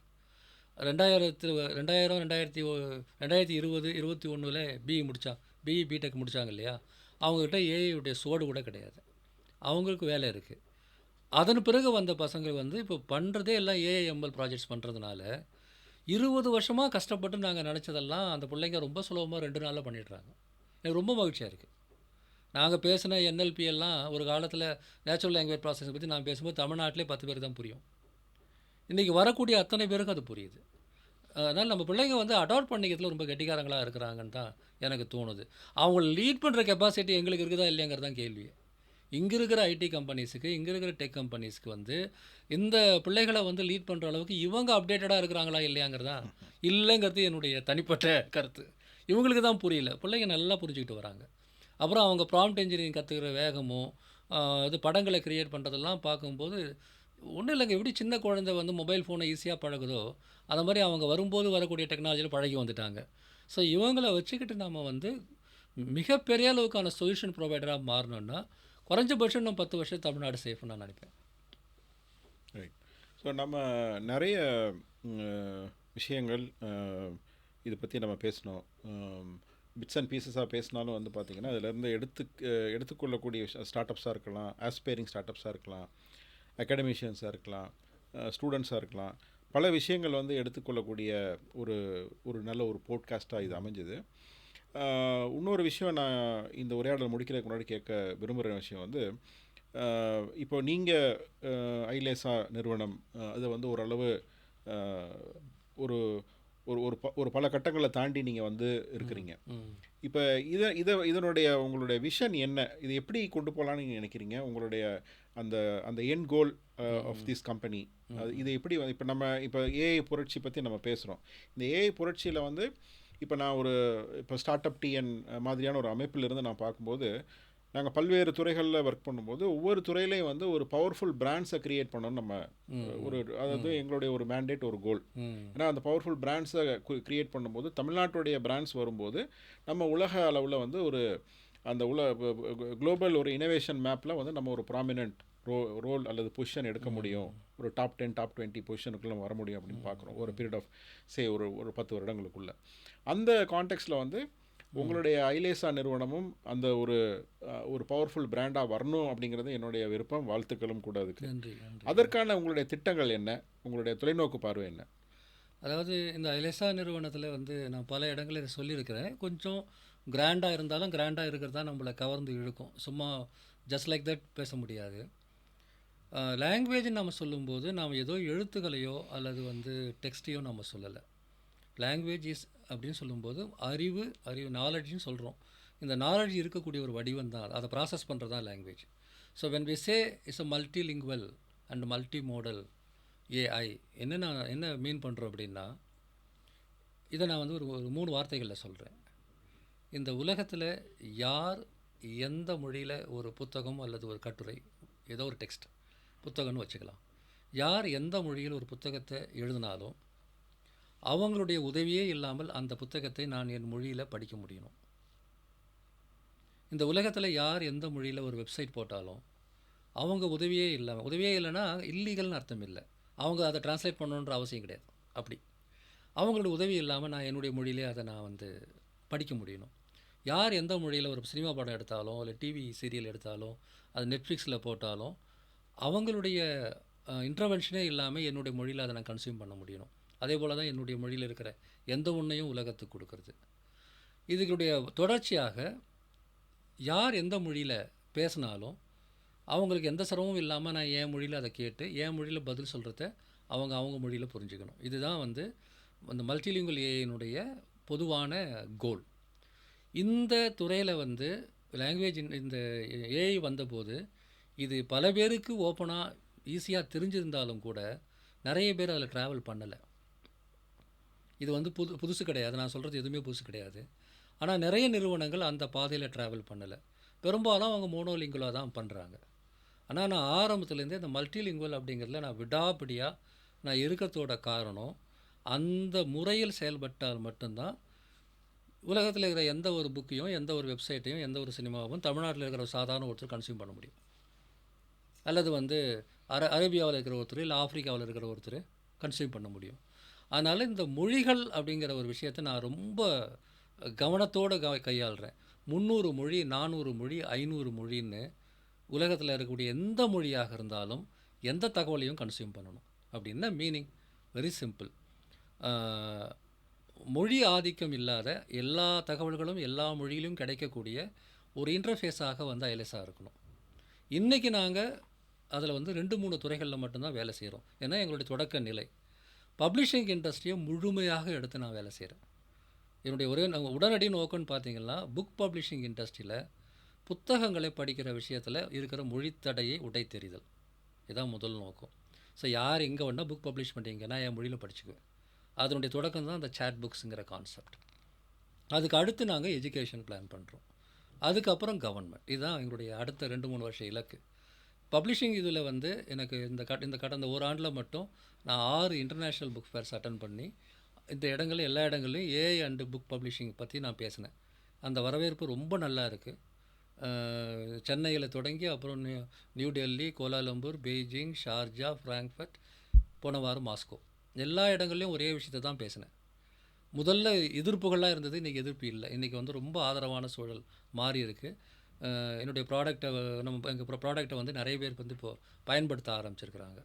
ஸோ புக் பப்ளிஷிங் இண்டஸ்ட்ரியில் ஒரு பெரிய மாற்றத்தை தர முடியுன்ற நம்பிக்கை இருக்குது. இப்போ நாங்கள் வந்து மிகப்பெரிய இண்டஸ்ட்ரியாக இந்தியாவில் புரிந்து கொள்ளப்பட்ட இண்டஸ்ட்ரியில் இல்லை. ஆனால் புக் பப்ளிஷிங் இண்டஸ்ட்ரிங்கிறது உங்களுக்கு $200 பில்லியன் இண்டஸ்ட்ரி குளோபலாக. அது இந்தியாவிலே அது வந்து 80 லட்சம் கோடி மார்க்கெட் வேல்யூ. இந்தியாவில் புக் பப்ளிஷிங் இண்டஸ்ட்ரியுடைய மார்க்கெட் வேல்யூ 80 லட்சம் கோடி. அது இங்கே நிறைய பேர் புரியதில்லை. அதனால் வந்து இந்த துறையை பற்றி கண்டுக்க மாட்டாங்க. ஆனால் என்னை பொறுத்தவரையில் இந்த புக்குங்கிற ஒரு ப்ராடக்டை நிஜமாகவே குளோபலைஸ் பண்ணாவே போதுன்ற அளவுக்கு வந்து நான் வேலை செய்கிறேன். ஆனால் அது பண்ணிட்டேன்னு சொன்னால் புக்கு மட்டும் கிடையாது, news paper, magazine, website, any content அது எந்த பிரச்சனையும் கிடையாது. அந்த ஒரு கோலில் தான் நான் இயங்கிட்டு இருக்கிறேன். அல்டிமேட்டாக வந்து நம்முடைய விருப்பம் வந்து அது வாய்ஸ்லேயும் முழுமையாக இருக்கணும். இப்போ நான் டெக்ஸ்ட்டு தான் அதிகம் நாங்கள் பண்ணுறோம். ஃப்யூச்சரில் வாய்ஸ்லேயும் அது இருக்கணும் அப்படிங்கிறது வந்து என்ன பதில் அது ஒரு துணை விளைவு தான்.